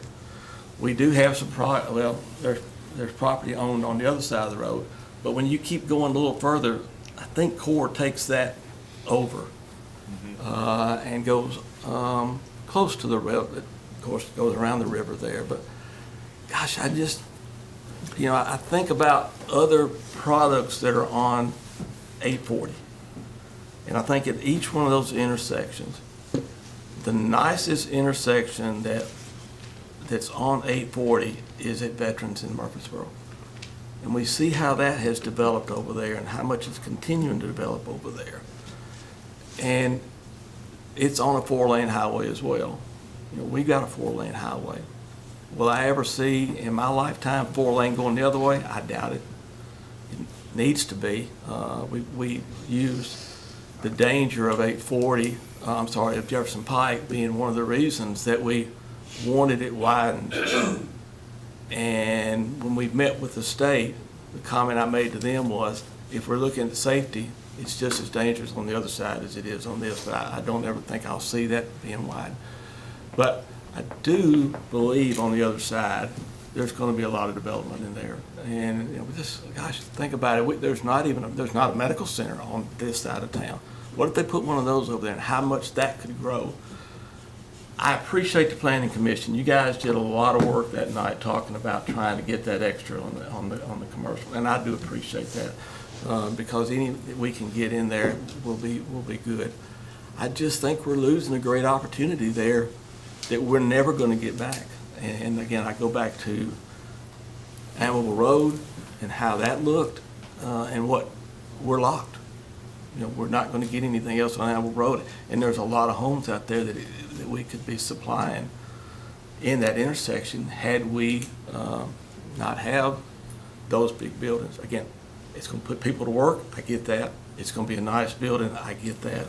I just thought, when we were talking about 840, I really thought at that intersection, we were looking at something that had the potential of being something that could be a place where restaurants would be, grocery stores would be, and they still may be.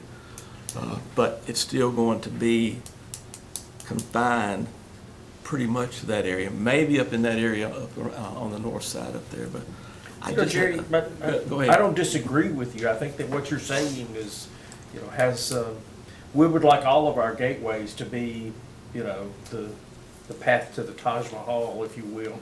But the thing about it is, when we start looking at business areas and commercial businesses and such as that, it requires heads in the beds.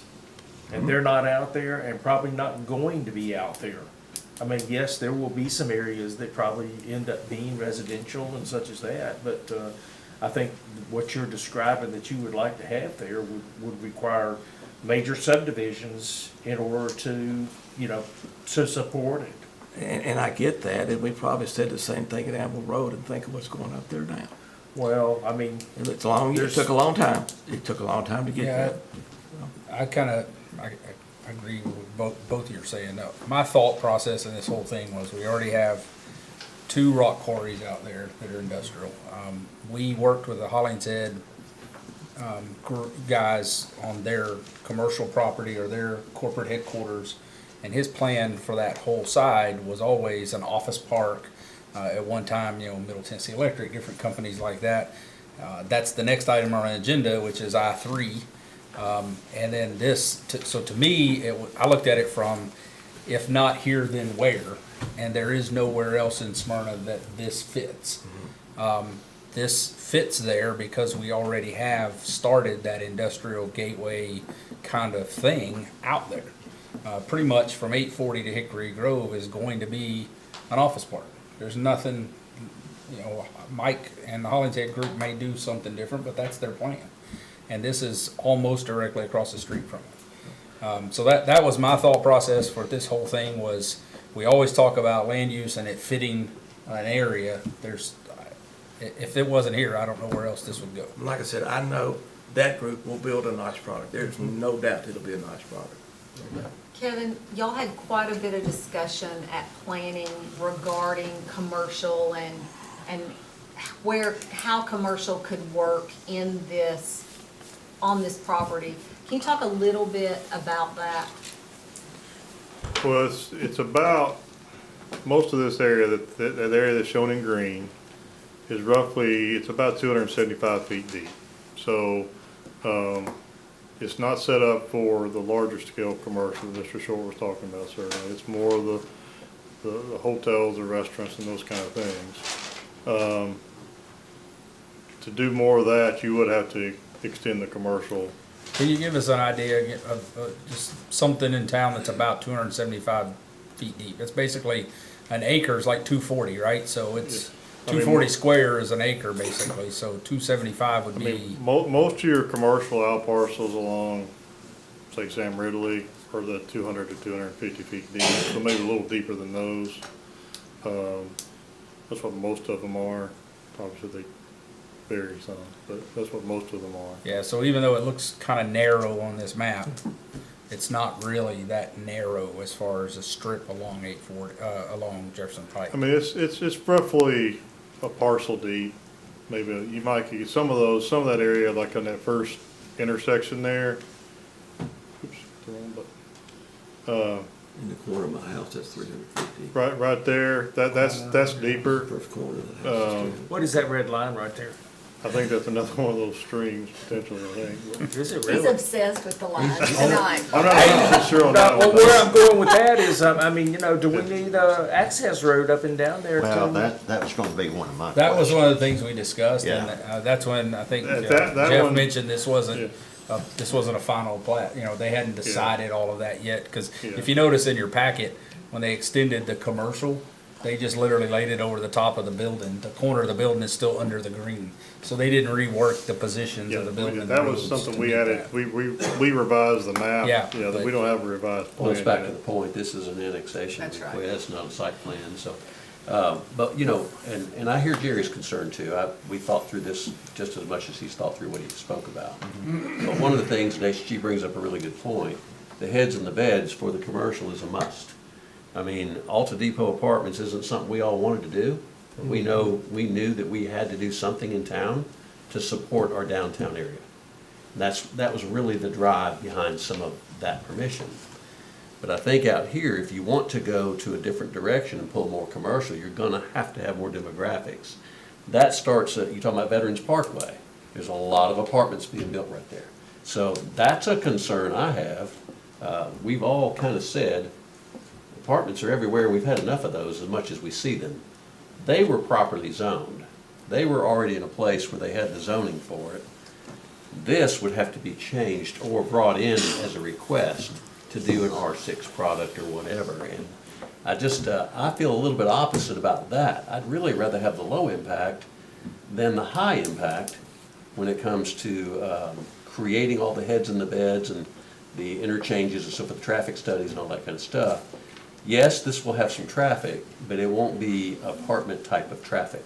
I think the reality is the commercial that'll be there, let's just, let's hypothetically say there's a restaurant or two there, or a gas station, or some commercial along there.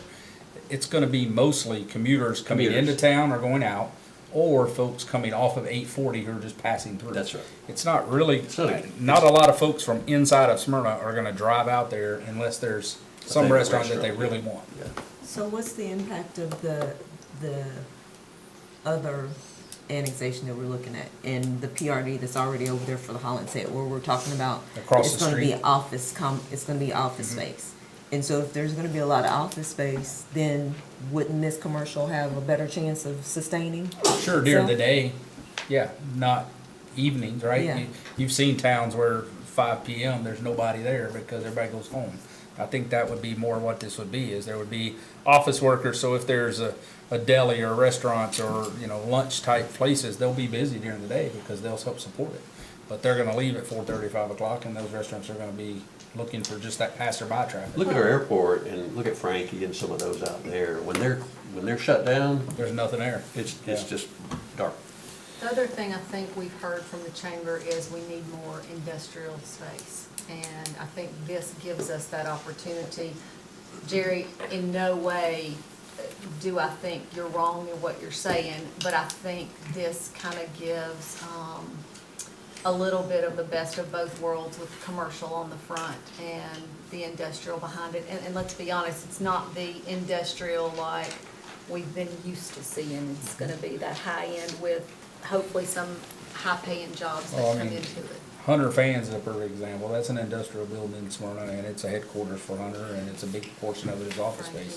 Yeah. Frankie is very similar. I think that's the kind of tenants they're gonna be. Is the getting. amount of commercial versus the amount of industrial, it's not balanced, but could it be balanced anymore? I mean, and then the other thing is, I think HG brought it up, is, the service road. I know we're not at that point yet, but if you look at what's went on Amaville Road with South Park, they're all coming out at that one location. Yeah, we talked about that too. And it's a mixture with those commercial folks. signal. Yeah, so Yeah, we were should there concerned be a about that. dedicated, office park entrance and a dedicated service road for the commercial?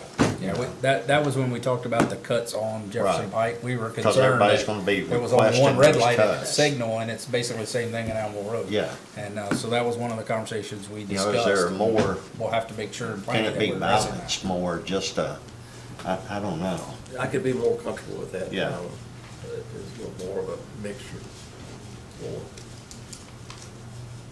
So you said the commercial now will only support, tell me again the type of businesses? I mean, it's about 275 feet deep for the most part, so that's your more commercial out parcel size, your gas station, restaurant of some kind.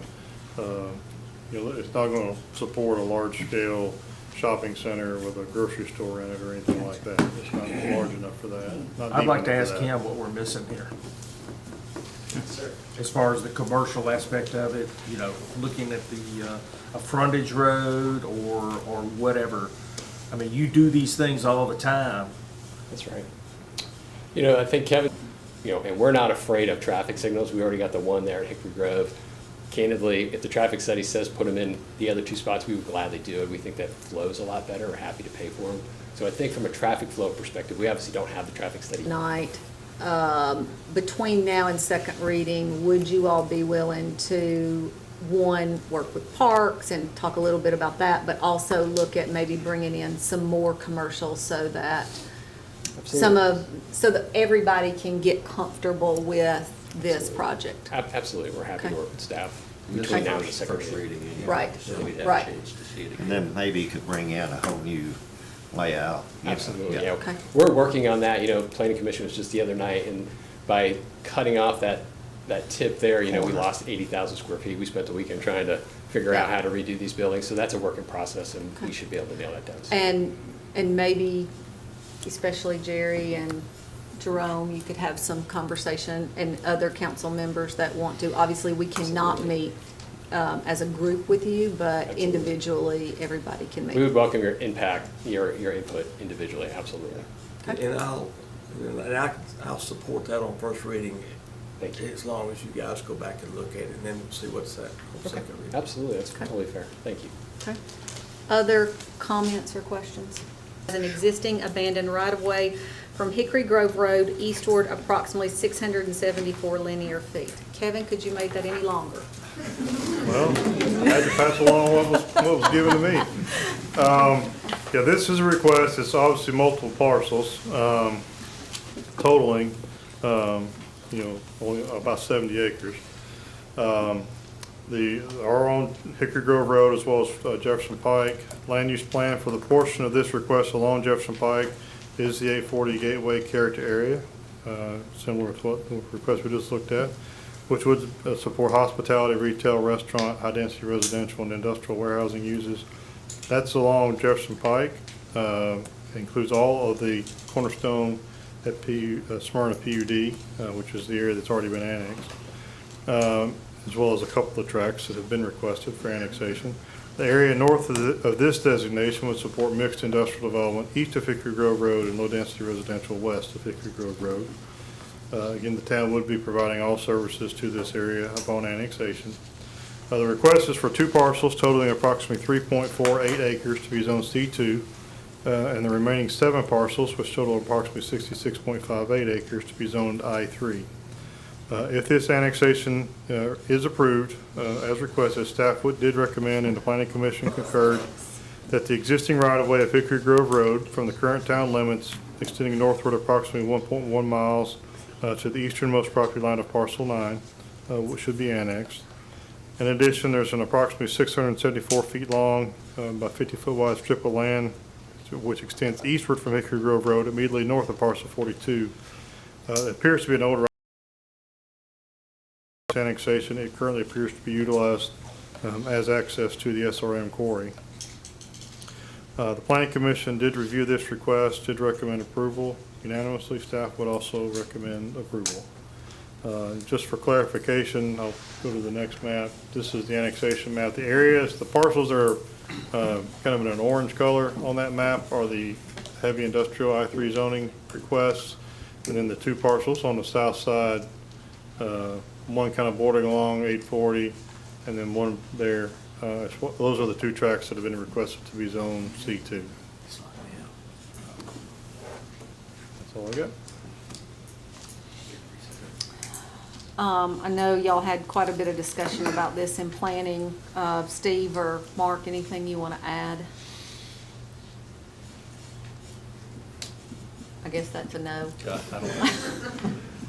I was waiting for Steve, but I don't have. Well, I mean, I think industrial around the quarry is, I mean, kind of a no-brainer.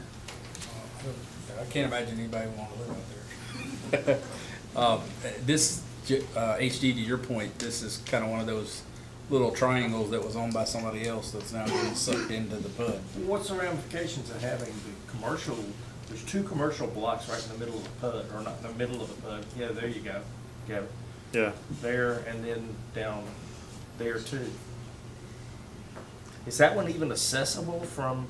No, it's. It's not accessible. It was actually, I think, a remnant piece of this track across on the other side of 840 when 840 was built. And then this piece was, I don't know the story on that one. Yeah, It is not, it's it's not accessible except through that PUD.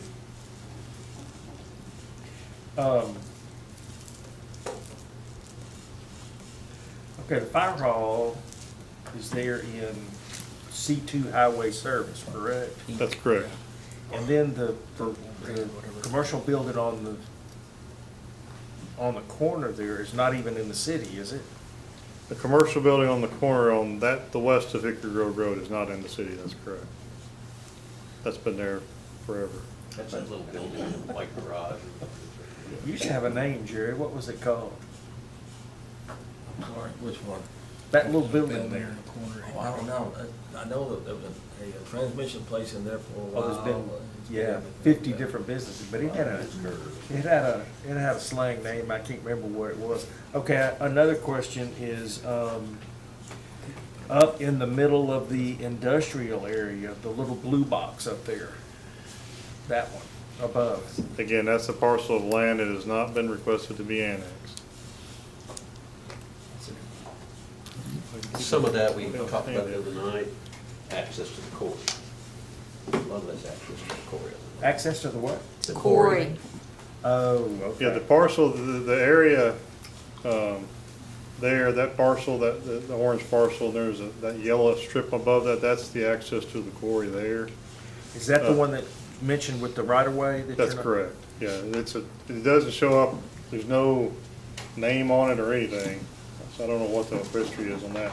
That blue parcel there is a separate tract of land, it's separate ownership and wasn't requested to be annexed.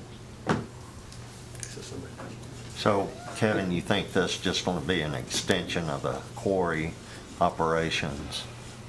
I don't know exactly, all the plans, I know one of the plans, it's not a quarry, it would be an industrial use that they're looking to submit probably next month to the planning commission. Then the on one other of the tracks. question, point out the right-of-way that you're recommending to take in.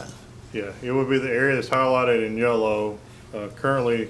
Will it be that little track right there that runs horizontal east to west? That's the short 674 feet piece, yeah, right there. Yeah. And then Hickory Grove Road, it would basically be the Hickory Grove Road right away, So- just in front of the parcels that have been requested to be annexed.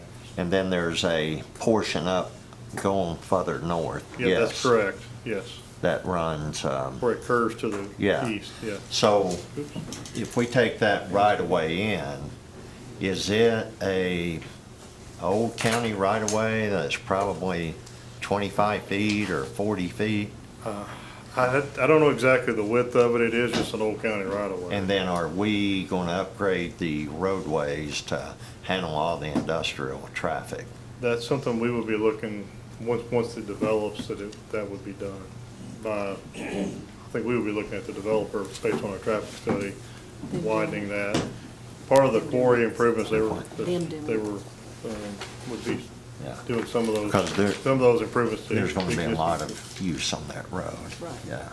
So you just mentioned a traffic study, so is that part of this? You said you would have them do a traffic study? Yeah, as it develops. Later Right, on. yeah, there's not a traffic study been done at this point. Okay. no. But they would be subject to whatever it shows. So why would we be doing that little horizontal right away on the lower track in yellow? The only reason, it's basically we would be surrounding it, because with the annexation of that track, we would be surrounding it. And so it's only been used, in my opinion, this is something, obviously, if it's annexed, number one, and if it is annexed, probably would be coming back to look at potentially quit claiming it or doing something, getting rid of it. We don't need it, but it's just if we would be completely surrounding this old right of way that wouldn't be in the city. Well, I'm talking about the horizontal, the east-west right away. That's what I'm talking about. Okay. It's on that. It's along that northern border of that parcel that's in orange there. But would we be accessing something via public road other than Hickory Grove? We would not be. No. It's just for whatever reason it shows up as a public right of way. That's what the property assessor has it right now. We don't need it. Okay. It has a public road, and that's, like I said, it appears to be, they're using it as access to the quarry right now. They're using it. We would probably Dedicate it. recommend Yeah. that they just take Yeah. over, take over ownership of it. We don't need it. Right. We would be completely surrounding it if we didn't annex it, and it didn't make sense to leave it out. That's the reason we recommend it. Sure. Other questions or comments? Seeing none, do I have a motion? We'll make a motion to approve with common staff comments. We have a motion to approve with staff comments. Do we have a second? Second. Motion is second. Any discussion? All in favor say aye. Aye. Any opposed? Motion passes. Now move on to item 3, which is consideration of an ordinance relative to the amendment of the approved PRD for Gamble Oaks requested by Delta Civil Engineering PLLC on behalf of Viking Companies. The property requested to be amended contains 7.13 acres and is located on Gamble Lane. Yes, Mayor and Council, this is a request to amend an existing approved PRD. It's on Gamble Lane, about 900 feet east of the intersection with Enon Springs Road West. This is a part of our 24 Gateway character area, which would support a mix of uses and services such as hospitality, retail, restaurant, and multifamily. Surrounding zoning is R1 and R3. The parcel is also located within the Enon Springs overlay. The existing approved PRD would allow for 22 single-family lots with a minimum house size of 1,700 square feet with a 2-car garage. After the dedication of right-of-way for Gamble Lane, the total development area would be 6.78 acres, which is what translates to about 3.24 units per acre. After the common open space, which is currently approved at 1.02 acres, is removed, it would be 3.82 dwellings per acre. The requested amendment would increase the number of lots to 23, which would, so just by one lot, it would translate to an overall density of 3.39. And they also were increasing the common open space, so to 1.66 acres. So it does, if you take that out, the overall density is 4.49 within the, because of the increased common open space. In addition, the changes do include eliminating one of the cul-de-sacs, consolidating 2 detention areas into one, and moving the amenity area to a different location to allow for the larger detention area. The overall open space, as I said, did increase from 1.02 to 1.66 acres. There were no other changes from the original PRD with regards to the, again, the home sizes, type of homes, all those things. I did include that original pattern book just for your reference so you could see all those things as well. The Planning Commission did review this, did recommend approval unanimously, and staff would also recommend approval. Steve or Mark, anything you want to add? No, I think his narrative pretty much covers it. Essentially adding one lot, and they got rid of a cul-de-sac and changed combined some detention ponds, which basically raised the open space about a half an acre. So it's kind of a trade-off. We give them one more lot, we're getting a half acre more. And this was previously approved as 22 lots. Normally, I wouldn't support increasing the density, but then combining the detention basin and adding half-acre open space. Makes sense to Yeah, us, too. makes a little bit of sense. especially if it's just one lot. Go ahead. So, you mentioned at the meeting, it was mentioned that there was a tree line that was left. Where is that tree line? There is some existing, I think there's gonna be able to leave some existing on this side here. Over here, this is where the cul-de-sac was originally basically extended this direction. That's where they eliminated the cul-de-sac. And so this area here is where they created more open space with some walking trails. This owner of this property, when this came through originally, had some concerns about that cul-de-sac, and they were required, and there still would be required to put a privacy fence there on that property line next to his house. That's really where, I believe it was Mr. Scurry mentioned that. I think that's where it would be in that area. This is where the detention area was, that's where the new lot is, basically. That's where that detention area, so they enlarged the detention area on this northern area here. Yeah, the changes of that cul-de-sac were pretty much, conversations with that homeowner about giving them a buffer down that side. If you notice, there's only one lot that is adjacent to them now, and it's out by the road. So gives them a little more comfort right next to them. What siding did the pattern book call for the? Okay. Mix, yeah. Not seeing very much. Other comments or questions? Do we have a motion? Motion to approve. Second. Motion is second. Any discussion? Aye. Aye. Any opposed? Motion passes. Item 4 is to the rezoning of tax map 28 from PCD to C2 requested by MDT Construction. 1.63 acres and is located at 1170 Rock Springs Road. Kevin? Yeah, this property, it's at the corner of Austin Lee. Land use plan is here, which would support a combination of retail uses and services. That plan. Surrounding zoning is a mix of C2 and C4.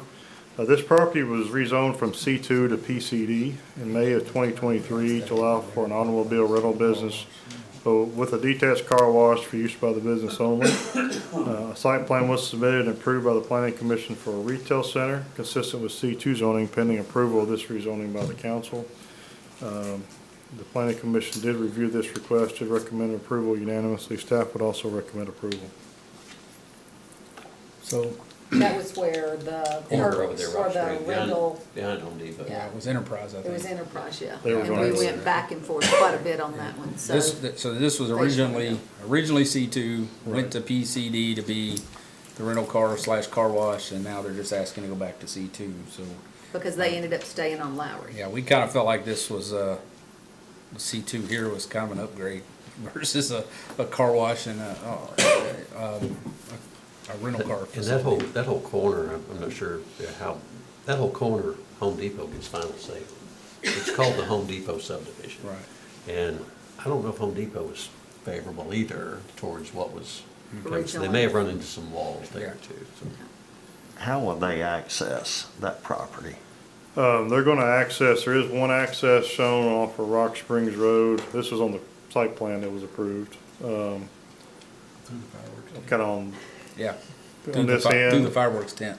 And then there is another access off of, Sure. Road, of the going back road as back. well. Which is the private drive that I goes. think I heard someone say that there may be a sight distance issue Yeah. to the right when you're coming out Austin Lee. If you're looking to the right, trying to turn left Yeah, I think Ken onto mentioned that. Rock Springs, yeah. Yeah, it's kind of a.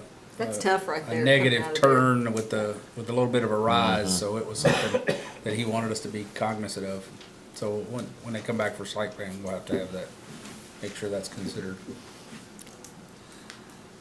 Is there anything that they're kind of looking at here, or was this just going back to C2? Strip retail was. It's going back to C2. There's about a 9,000 square feet or so retail building that they were looking at. One building or multiple? One shops? building with Okay. 5 or 6 tenants in it. Okay. With how many tenants? Like 5 or 6 potentially. One of them was a restaurant of some type. They did mention that. There was a grease trap shown for that, so. Yeah, I think their drawing actually showed multiple restaurants, and we kind of pushed back on that and said that you could probably have 1 or 2 there, not Because of 4 or parking. 5, because of parking. There was some parking constraints. And is this the one where you also talked about the changing the depth of the square footage based on the restaurant? The inside of how much they could have per unit? Is this that one? We did have a condition of the approval that Okay. limits in the total square footage of restaurant, I think 1,500. Okay. Yeah. That sure is gonna be visible from pretty much all 4 sides. Yeah. Yeah, Yeah, and we talk about did, that. Yeah. yeah, and we did require, the initial site plan didn't have, or the rear of the building had a lot of stucco on it. That's gonna be almost all brick now, so. Yeah. All 4 sides are gonna be at least 75% brick or stone. Other questions or comments? Seeing none, do we have a motion? I move to approve staff comments. Motion with staff comments. Do we have a second? Second. Motion and a second. Any discussion? All in favor say aye. Aye. Any opposed? Motion passes. Item 5 is consideration of an ordinance relative to the rezoning of tax map 50, parcel 14.00 to go from C2 to I2, requested by Madison Jones with Platform Real Estate Group. The property requested to be rezoned contains approximately 9.88 acres and is located at the corner of Tridon and Safari.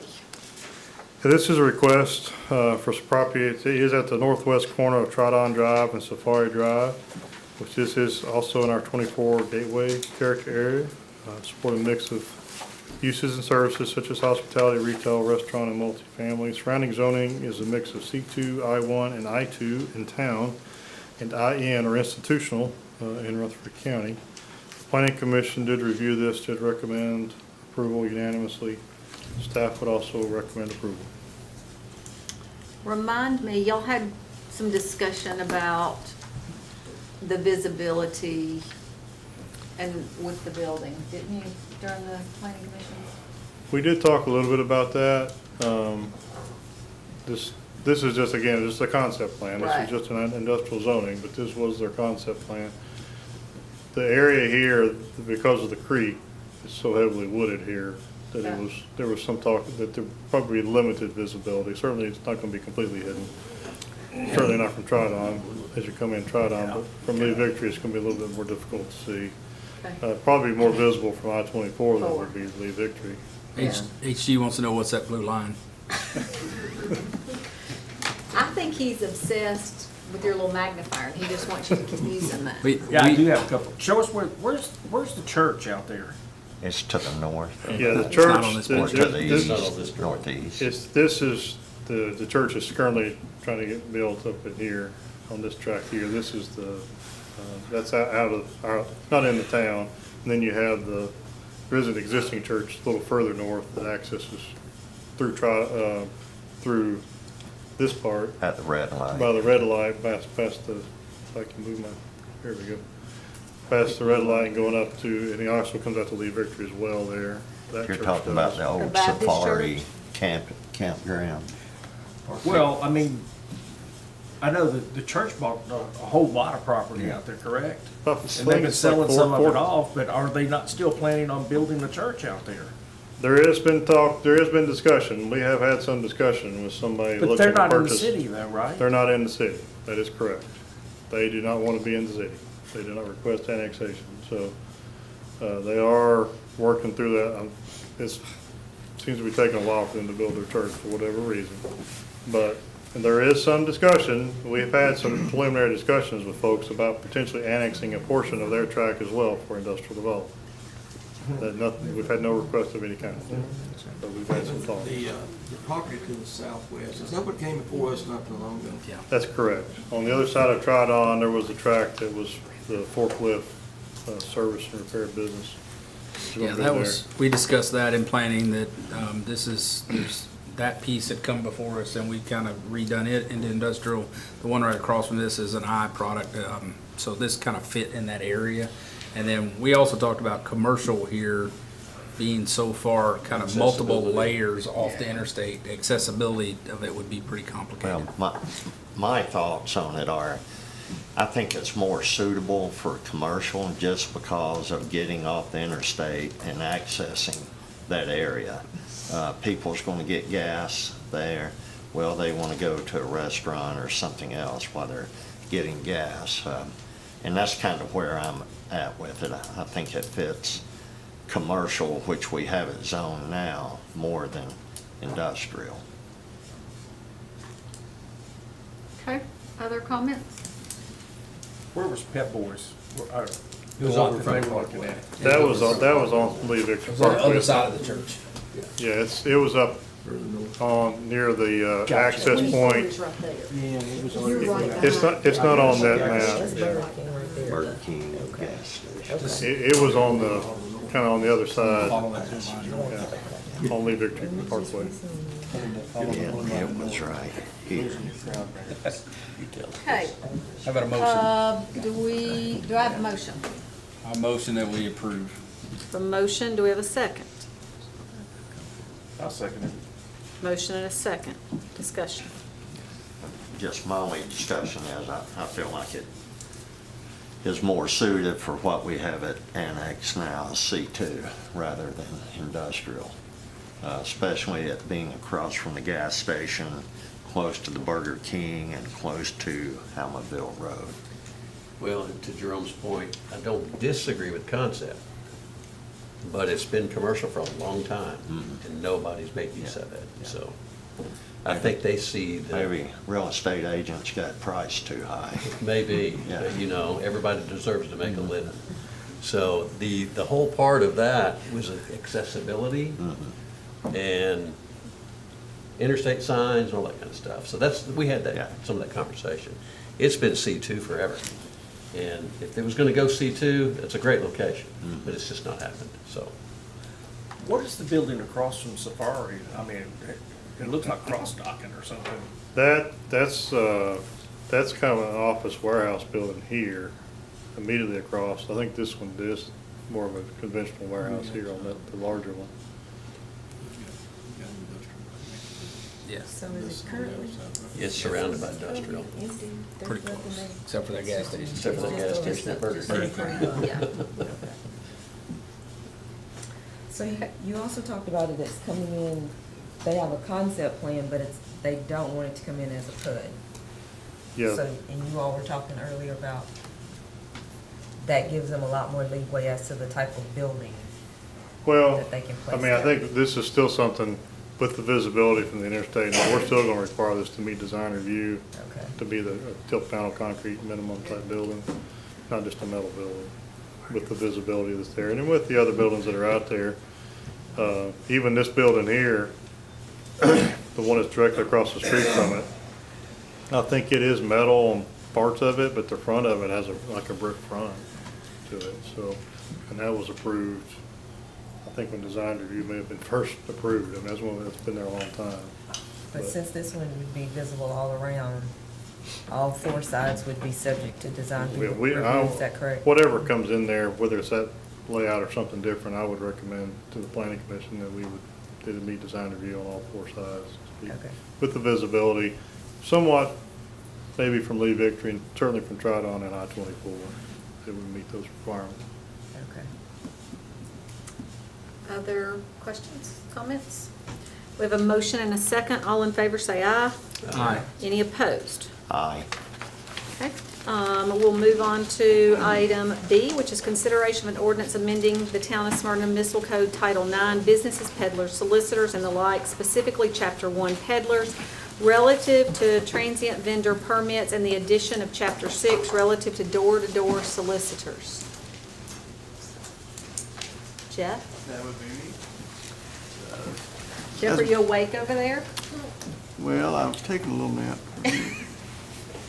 So the first part of this in Title IX is just a clarification as it pertains to the single locations for peddler, street walker, or transit vendors, where they use one location, that it's one permit per location so that you couldn't just have one permit, just to clarify. So it's not really stating anything new, it's just making it clear that for folks that come forward for the permits, that you need to have one for each location that you go to. The more significant section, obviously, is the entire new Chapter 6 of Title IX, which is in effect the equivalent of a do not call list, except for solicitation for door to door. Several communities have currently been doing this for a couple of years, and working with Dave and Amber, this is what we've come up with for a list that we believe would meet constitutional muster, and also something that the town is able to keep up with and maintain in a proper manner. Each resident would have to notify the town that they want to be on this list. They would remain on that list until such time as the town makes an update as they may from time to time. I would assume probably anywhere from 5 to 7 years, I would guess, but that's going to be up to what's currently going on at the time. I do have a couple changes from what you have there in front of you, but they're what I would just call scriveners. They're at 602, where it deals with all solicitations in the heading. We removed all because it's not reflected below in 602. And then violation and penalty at 605. Previously it just said penalty, and now it's matches violation and penalty there. And then in the general penalty clause for the town, which basically is the judge, if they're fined under Tennessee Constitution, you can be fined up to $50 per day per occurrence, not including court costs. And so the municipal court could fine the person up to $50, excluding court costs, under the general penalty provision. However, it says provision of this code, and to clarify, after speaking with a council member, I thought that it was better if we put general penalty provision of the town. I thought that may clarify that a little bit more, instead of someone looking back and forth in between this chapter to try to find that. We do clarify that should any contradiction arise between this chapter and Chapter 1 that deals with peddlers and solicitors, that this one will be controlling. Keep in mind, this is only for commercial solicitors. This does not apply to folks that are campaigning for politics or charitable folks. The schools would be included in that, nonprofit. So this would only be those that are for-profit commercial solicitors. Can we call these out, or how does the public know, which ones we're contributing to? Can we call them out now, or? We can. It is listed in the budget document, which is on the Okay. website. 1,000. Rutherford County Pet Adoption and Welfare Services, operating cost $40,000. Community Tennessee Rehabilitation Center, operating cost $3,605. Rutherford County Chamber of Commerce, Economic Development, $100,000. Rutherford County Emergency Management Agency, operating cost $23,000. Transit Alliance of Middle Tennessee, operating cost $500. Child Advocacy Center, operating cost $24,000. Smyrna Charity Assistance Fund, operating cost $35,000, for a total of $724,929. Some of this we are obligated, for instance, the library, we never can give less than what we've given the year before. And but Sierra, you're right, these are all with the budget document that is online. But Jerome, thanks for reading those out. Do I have a motion? I'll make a motion to approve. Do I have a second? Second. Motion is second. Any discussion? All in favor say aye. Aye. Any opposed? Motion passes. Item D is approval of the terms of a revised open door policy for inclusion in the town employee handbook. Dave or Jeff, I know we have discussed this quite a bit and then sent it back to you guys to look at again, to bring back, and you all did that. So anything else you want to add? Nothing else to discuss on this item at this time unless there's any questions. Questions or comments from council?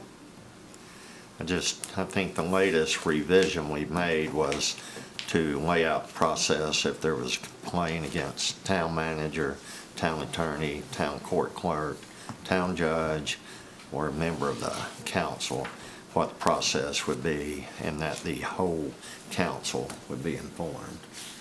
Right. Yeah. So, Okay. thank you, Jeff. Do I have a motion to approve? Make a motion. I'll second. Motion and a second. Discussion? All in favor say aye. Aye. Any opposed? Motion passes. Next item is consideration of appointment of one member,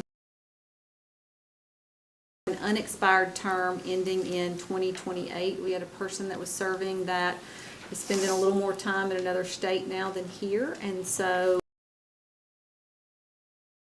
with majority council, and I will nominate Jenna Nicole Edwards. All in favor say aye.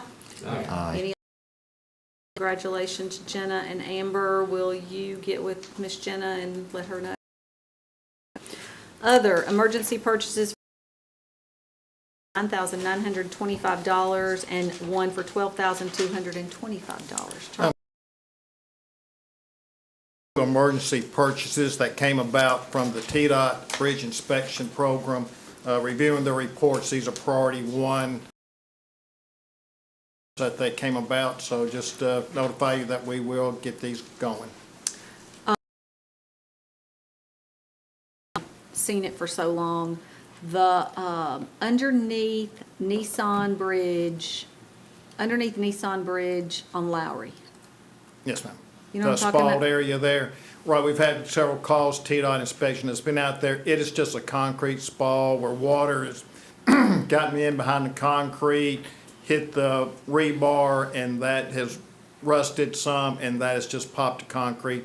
It's not any structural. No, I'm sorry. I was talking about that guardrail that's right there. Do you know what I'm talking? Oh, that is, yeah, we've turned that into TDOT. Okay.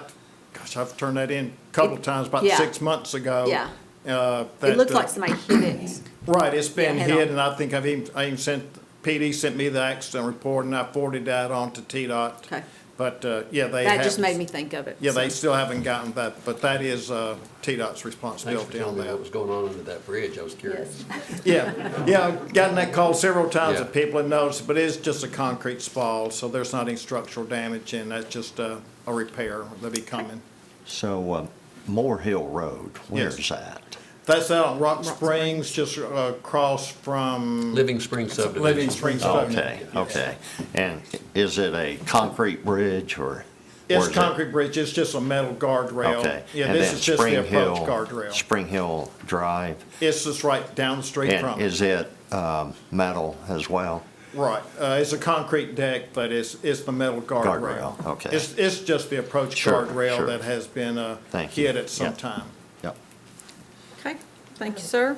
And Oh, one more sorry, question. sure. So Yeah. you said this came about as a part of the bridge inspection program? Right, What TDOT is that? inspects all publicly owned bridges every 2 years, and this came about from their 24 inspection. Just received the reports and going through their flag list and getting these items taken care of. Okay, Is thank there, you. is there private insurance possibility of getting these paid for? These have been hit a while, they were minor, so we hadn't really shown up on the report before. They were doing the reports different, so my flag list has gone from a couple items to 2 pages of items, that they've really had changed their priority about getting these items done, especially safety features. So they haven't shown up before on the flag list, but there's this minor hits, but they've been there a while. So when we have accidents through the police department and do they get with you? Yes. So, okay, Right, they send me the accident report and then do the repair, and then we send it to Henry, and he takes care of Takes it care of and it. get reimbursed. So Perfect. anytime we have an accident report, we are able to get reimbursement from their insurance companies. okay. Okay, thank you, sir. Good. Sierra, you're back up. our status reports for June, state, shared, and local. Yes, so for state share tax, we brought in last month 1.7 million. I anticipate that we will end the year within 3% of budget for this one. The next slide. You said in the. End of the year. Within 3 points. Within 3% of Within budget. 3%, above, below? or- Below. Okay. For local, hold on, I have lots of papers. But still higher than last year. Yeah. I think you said it backwards. You said 1.7 for shared, it's 1.7 for local, right? Yes, so for state shared, it is, 700. yes, 767. So for local, we're at 1.7 million. Yeah. Now, on this one, we are anticipating being $1 million short in revenue. That's due to budgeting at the time with the data that we have available. I do feel confident in our FY26 budget figures. It's more in line with trends. If you estimate another 1.7 million for the last month, that puts the 2-year average at about 3.7%, and we have budgeted conservatively at 3%. And even though there is $1 million shortfall that we're facing here, overall, like I said, the dust has not settled yet for FY25, but we are estimating being within 3% under total, but we aim for 3% variance. HG, what do you want to say to that? I was just thinking that this would probably bring forth the statement that we've got to do a little better with our shopping local. It's very important to shop local because obviously it makes a difference. And I don't know if you saw, there is a little bit of exciting news for FY26. Governor Lee has signed into a law a new measure that will result in nearly $19 million in savings to local governments. They are reducing their admin fees by 33% on locally collected taxes. And while our portion is not expected to be a huge savings, we definitely appreciate every penny. See, if they do away with tax on groceries and such as that, how will that affect our overall revenue stream? Are you talking about doing away with it totally, or like a sales tax I mean, holiday? there's a school of thought out there about doing away with it altogether, isn't there? I haven't seen a lot of forward progress on that, but I know in the past, whenever there is a sales tax holiday, the state does make us whole a few months later. So we take a hit in that month, but we see it made up later. And from everything that I've read that the state has put out, they're trying to make some strides to make us whole everywhere they can. So I would anticipate some other type of measure to make up for that. So they may go back to the state shared tax and boost that in some manner, huh? Yep. And I'm excited in the future to see how this plays out with the Santucci bill. So. It's forever known as the Santucci bill. Okay, questions for Sierra? Thank you, ma'am. Announcements, anyone? Everybody's looking at their belly button like they want to go home. Their belly button said tell them they're hungry. Yeah. Amber, anything tonight? I'm gonna look at my belly button too. Okay, No, ma'am. Dave? Just a few slides for this evening. Sure. I want to recognize our park staff, the contractors and the engineers that were responsible for the Cedar Stone Park tennis and pickleball courts. I haven't been by there since we did the grand opening, but I imagine it's already in full force, so, and I see some heads nodding. But great job to Mike, Jimmy, Christina as well. I know she had a lot to do with organizing that event, so great job, and hope to see everybody out there playing pickleball or tennis. And want to just recognize our very own Heather Kent, who has been nominated to be on the board of directors for United Way recently. Great. And so I'm very proud of her accomplishment there. Anything else? That is it. Jeffrey L.? We won't meet before he has it, so I did want to say my father will be turning 82 this month. So he still is in better shape than I am, so good luck to him. But anyway, I've been blessed to have him around. And you got to bring your mother home. Yes, Mom came home on Friday. We appreciate y'all asking about her and your prayers for her. Thanks, Chef. Mayor, before I go to my slide, I've got one question, just maybe Kevin can clarify it. On procedurally, when we have our work session, we then bring on new business on the agenda for the council voting meeting. And I noticed this time we had a lot of rezoning discussions. Should we be bringing those to the work session as well, or what's the thought process? Because the only time we have discussed this rezoning is at this council voting meeting. Is there any benefit? I know it stretches everything out. Is there any benefit of having those on the work session agenda so we can have a, more in-depth discussion and allow time for some revisions? Yeah, I mean, we typically, I can't speak to what every other city does. This is the process that's been in place forever, my whole Sure. time here, for sure. The planning commission on a zoning or annexation is a recommending body only, so it automatically goes to the council based on how they recommend it. And this council has the right to change things within a PUD, but if it's outside of a PUD, it has to actually, technically it's supposed to go back to planning commission first.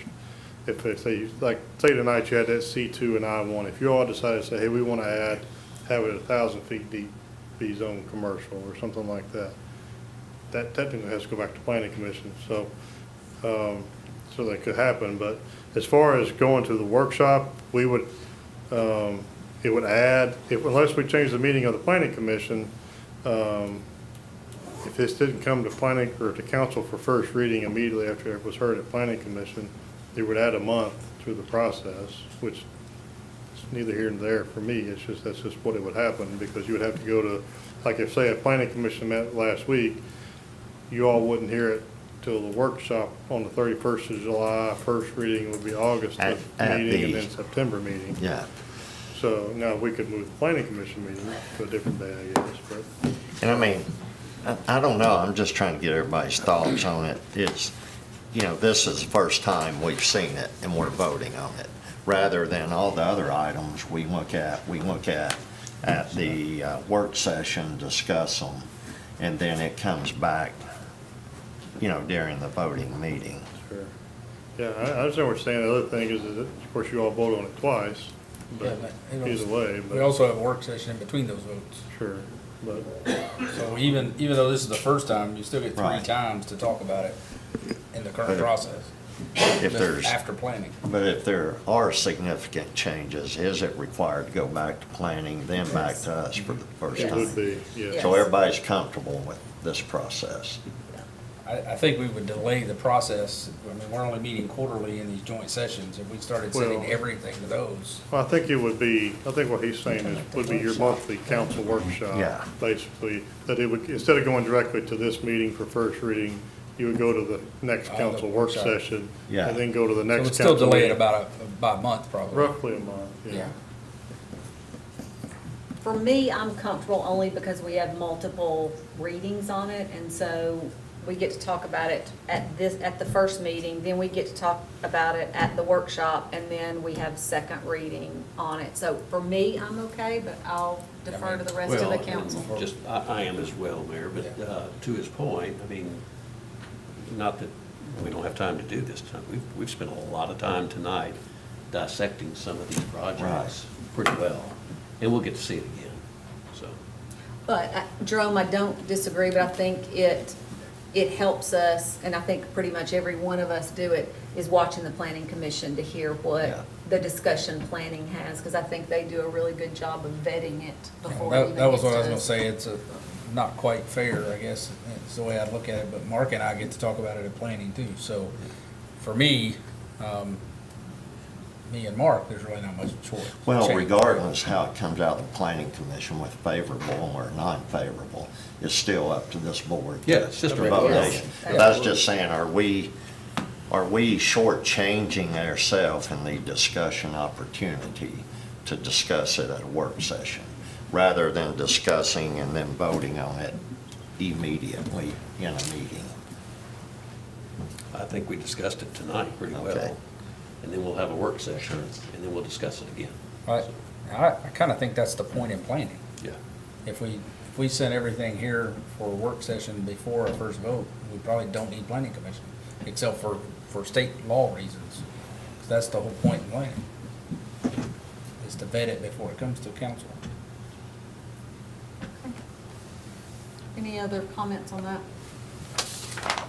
It's a lot to take in when you're first doing this, and I It can is. appreciate what you're saying. And actually, I don't know that we've ever had that discussion as to looking at alternative ways to do this. So I appreciate you bringing that up. Never mind talking. I get it, it's a no, I heard it. I do have a Mine slide. wasn't a no, let me Yeah. just say, I hadn't heard, we hadn't Okay. discussed it like that before, and Okay. so I appreciate you Yes. bringing that to the attention of all of us. Yes. Do have a slide. Join us for 23rd Annual Wings of Freedom Fish Fry, hosted by the Rotary Club of Smyrna. The date, September 13th. Locations, Azure Flight Support Hangar, 278 Duck Whirlpool Road. This year's event honors the heroic legacy of the Tuskegee Airmen, the first African-American military aviators in U.S. Armed Forces. Enjoy great food, community fellowship, and celebration of freedom and history. And go to website www.wofsmyrna.com to purchase tickets for the event. You can also be a sponsor, and we are going to have a traveling exhibit that is a museum that the students will be able to enjoy, I think, a couple of days before the fish fry. So Miss Carolyn Peoples, the late Carolyn Peoples, this was her brainchild, and Smyrna Rotary is going to carry out her vision for this year. She would have been president as of July 1st, and she didn't get to see being president of the Rotary, and that we truly regret. So Sponsorship still available? they are different levels, and we need sponsorships. All the money that's raised goes back in to the community via grants, and it really helps the Rotary Club support many aspects of the community. Yes. Hey, it wasn't on that slide. What's the website? Is it Wings of Freedom? It's wofsmyrna.com. Yeah. And it's got sponsorship forms on there. Great. Yep. Raquel? I have a slide as well. The Smyrna Depot Farmers Market it's already begun. Sorry, I should not just read blindly, huh? The market is open Saturdays on May the 17th through September the 20th from 8 a.m. to 12 p.m. at the historic Smyrna Depot. Come out and shop fresh, local produce, handmade goods, and more, all while supporting our community's farmers and artisans. So please come out and support. It's also a good time to see some new friends and some old friends at the farmers market as well. And I also want to take a moment to thank everyone for their birthday shout outs and wishes this past week. So thank you. Great. HG? Excuse me. This last week, we lost a gentleman who was well known to many people in Smyrna and Laverne years ago, and recently speaking of the Rotary Club, he was a charter member of the Rotary Club, a great friend of my father for many, many years, a tennis partner of his, but it was Mr. E.T. Martin who passed away. Mr. Martin ran M&M Variety Store in Laverne, They had the colored chicks at, And if you had remember? colored chicks when you, well, 25 Yes. years ago, you got them They from Mr. dyed Martin down there. Yeah. Mary Esther, her daddy probably bought her a duck too, you know? No, I didn't get a duck. Is that when we And the had- dog next door ate my colored chick one year, so. Is that when we yes. allowed chickens? Yeah, no. No, we didn't have a We reference to didn't, chickens. no, that's back in right, those that's days. right. But anyway, Mr. Martin was a very, he was just a good man. He was just a good man. That was like the first Walmart, you know what I mean, before Walmart was here. Absolutely. That was a variety Yep. store is what it was. But last Thursday, we gathered to honor the legacy of Sally Walls. We unveiled a commemorative plaque at the Smyrna Justice Center. This was a meaningful moment in our community's history, recognizing the lasting impact of a dedicated individual who helped shape Smyrna for the better. Sally was a whole lot more than that. You know, she was the kind that was a mother to many. And, you know, one of the things that her niece talked about the other day, that she saw more than one person come up to Sally and talk about, thank you for arresting me, you helped me put me on the right track. But, you know, it was good to hear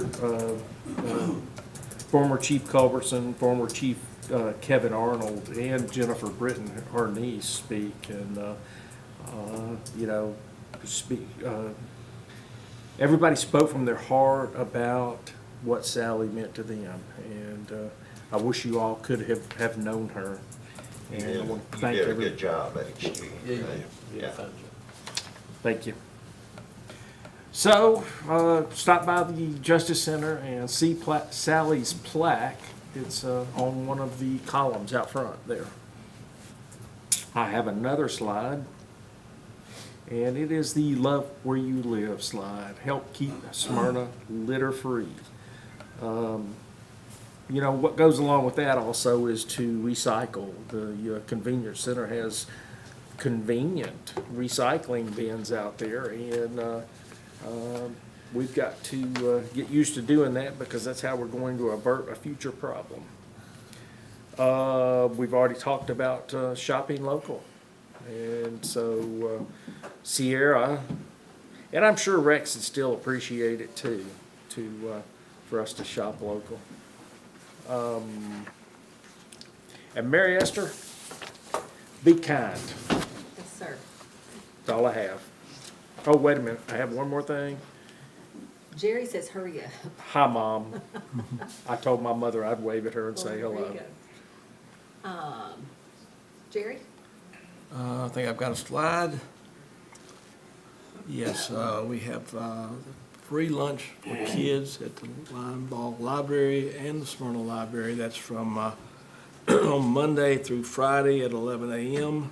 And this runs from June the 4th through the 25th. So if you're the ages of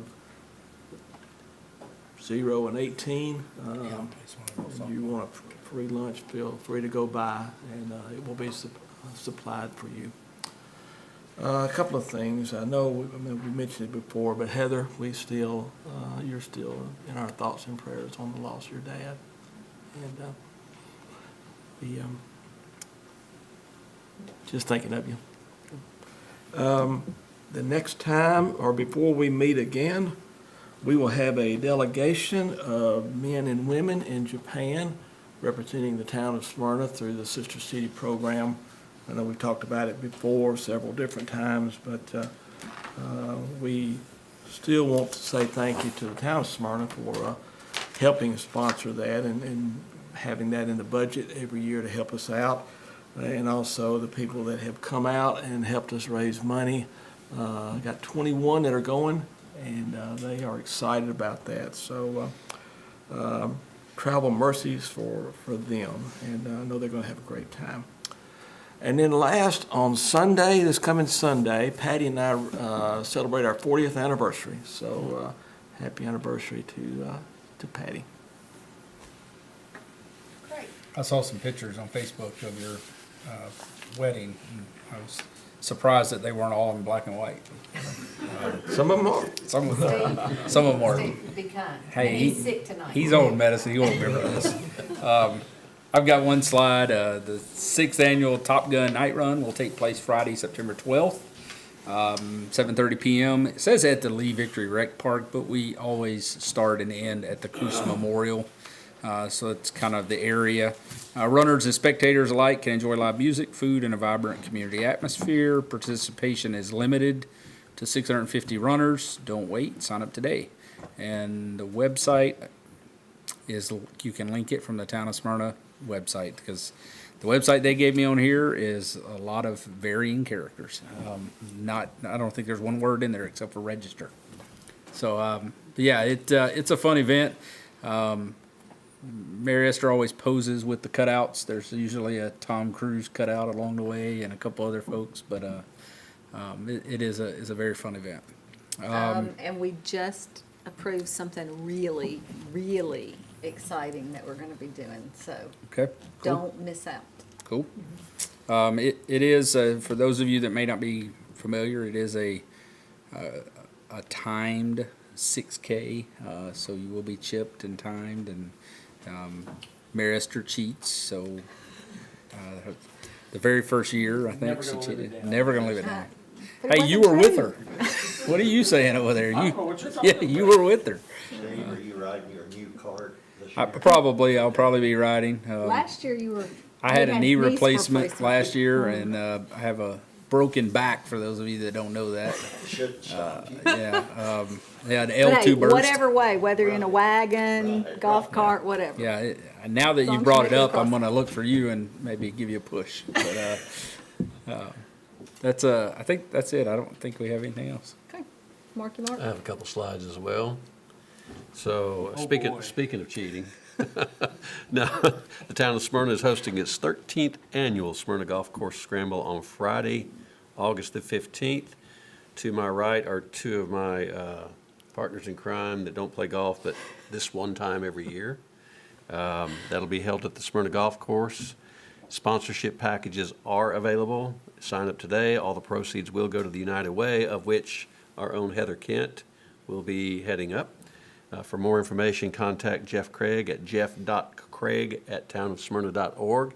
Jeff, you can just go ahead and put the three of us down. We'll try to get Dave or Pete or somebody to join in with us. So, second You slide ought to is, put that yeah. up for auction, getting to be our fourth person. Oh, I don't think anybody really wants to pay for that. I really don't. If they do, they'll never do it again. So- Henry here, Henry, you cannot allow that. Second slide, Smyrna Police Department's National Night Out. Join us on Tuesday, August the 5th from 6 to 8 p.m. And I believe this is at the Enon Springs Road, right? Smyrna Police Department Justice Center. Bring the whole family, tour the police department, meet the staff, register for giveaways, enjoy a safe, family-friendly event, and look forward to seeing you all there. Just a couple quick announcements. Heather, obviously, we've all been keeping you in our hearts and thoughts and prayers about your dad, but congratulations on your newest appointment. I have 3 birthdays I need to announce. One was Raquel's this past week. 2, I have a grandson, Noah, who just turned 7 years old. Love you, Noah, if you're watching. And 3rd, our country, United States of America. Congratulations on the 249th birthday there. Lastly, I want to close with my comments. Please say prayers for the people in Texas. There's a lot of sad events taking place in Texas. A lot of children are lost. So when you hug your kids tonight, think about that. That's all I have. You know, the world is really small. You don't realize how much. Those of you that know Liz Bennett, that was over elementary education here in Rutherford County, her grandson, her oldest grandson lives in Texas, and his mother-in-law was one of the ones lost to the floods and has not been found yet. And so I know that they have been struggling through all this. And she and her longtime boyfriend were camping, and he made it and she didn't. So tough times for a lot of people. So But it just shows how small the world is. I have 2 slides tonight.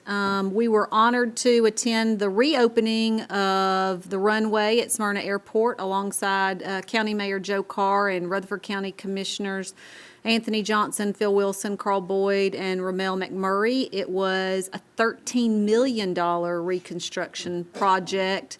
This is a major milestone for the Smyrna Rutherford County Airport Authority and for our entire community. I don't know that, that we all realize what a gem we have right in our own backyard and how much business and economic development that this airport brings in for us. So we were glad to be a part of that reopening. Thursday, we've talked a little bit about it, was a great day. It was our annual Independence Day celebration. We enjoyed food, vendors, music, fireworks. I want to say thank you to all of our employees that made that day possible for all of us to have a good time. I will tell you, it was probably the best one I thought that we've had so far. We walked the entire property. We did not go down to the event center, and there were people everywhere, but you didn't feel like you were on top of each other. Chief, the other thing, there was a huge police presence there, and I think that helped to keep things safe. And I think everybody felt safe being at the event, and we appreciate them all being there, as well as the fire department. I think having you all there in uniform makes a huge difference. So I don't think that we have anything else. Is anything else, anybody? Okay, then we are adjourned. All right.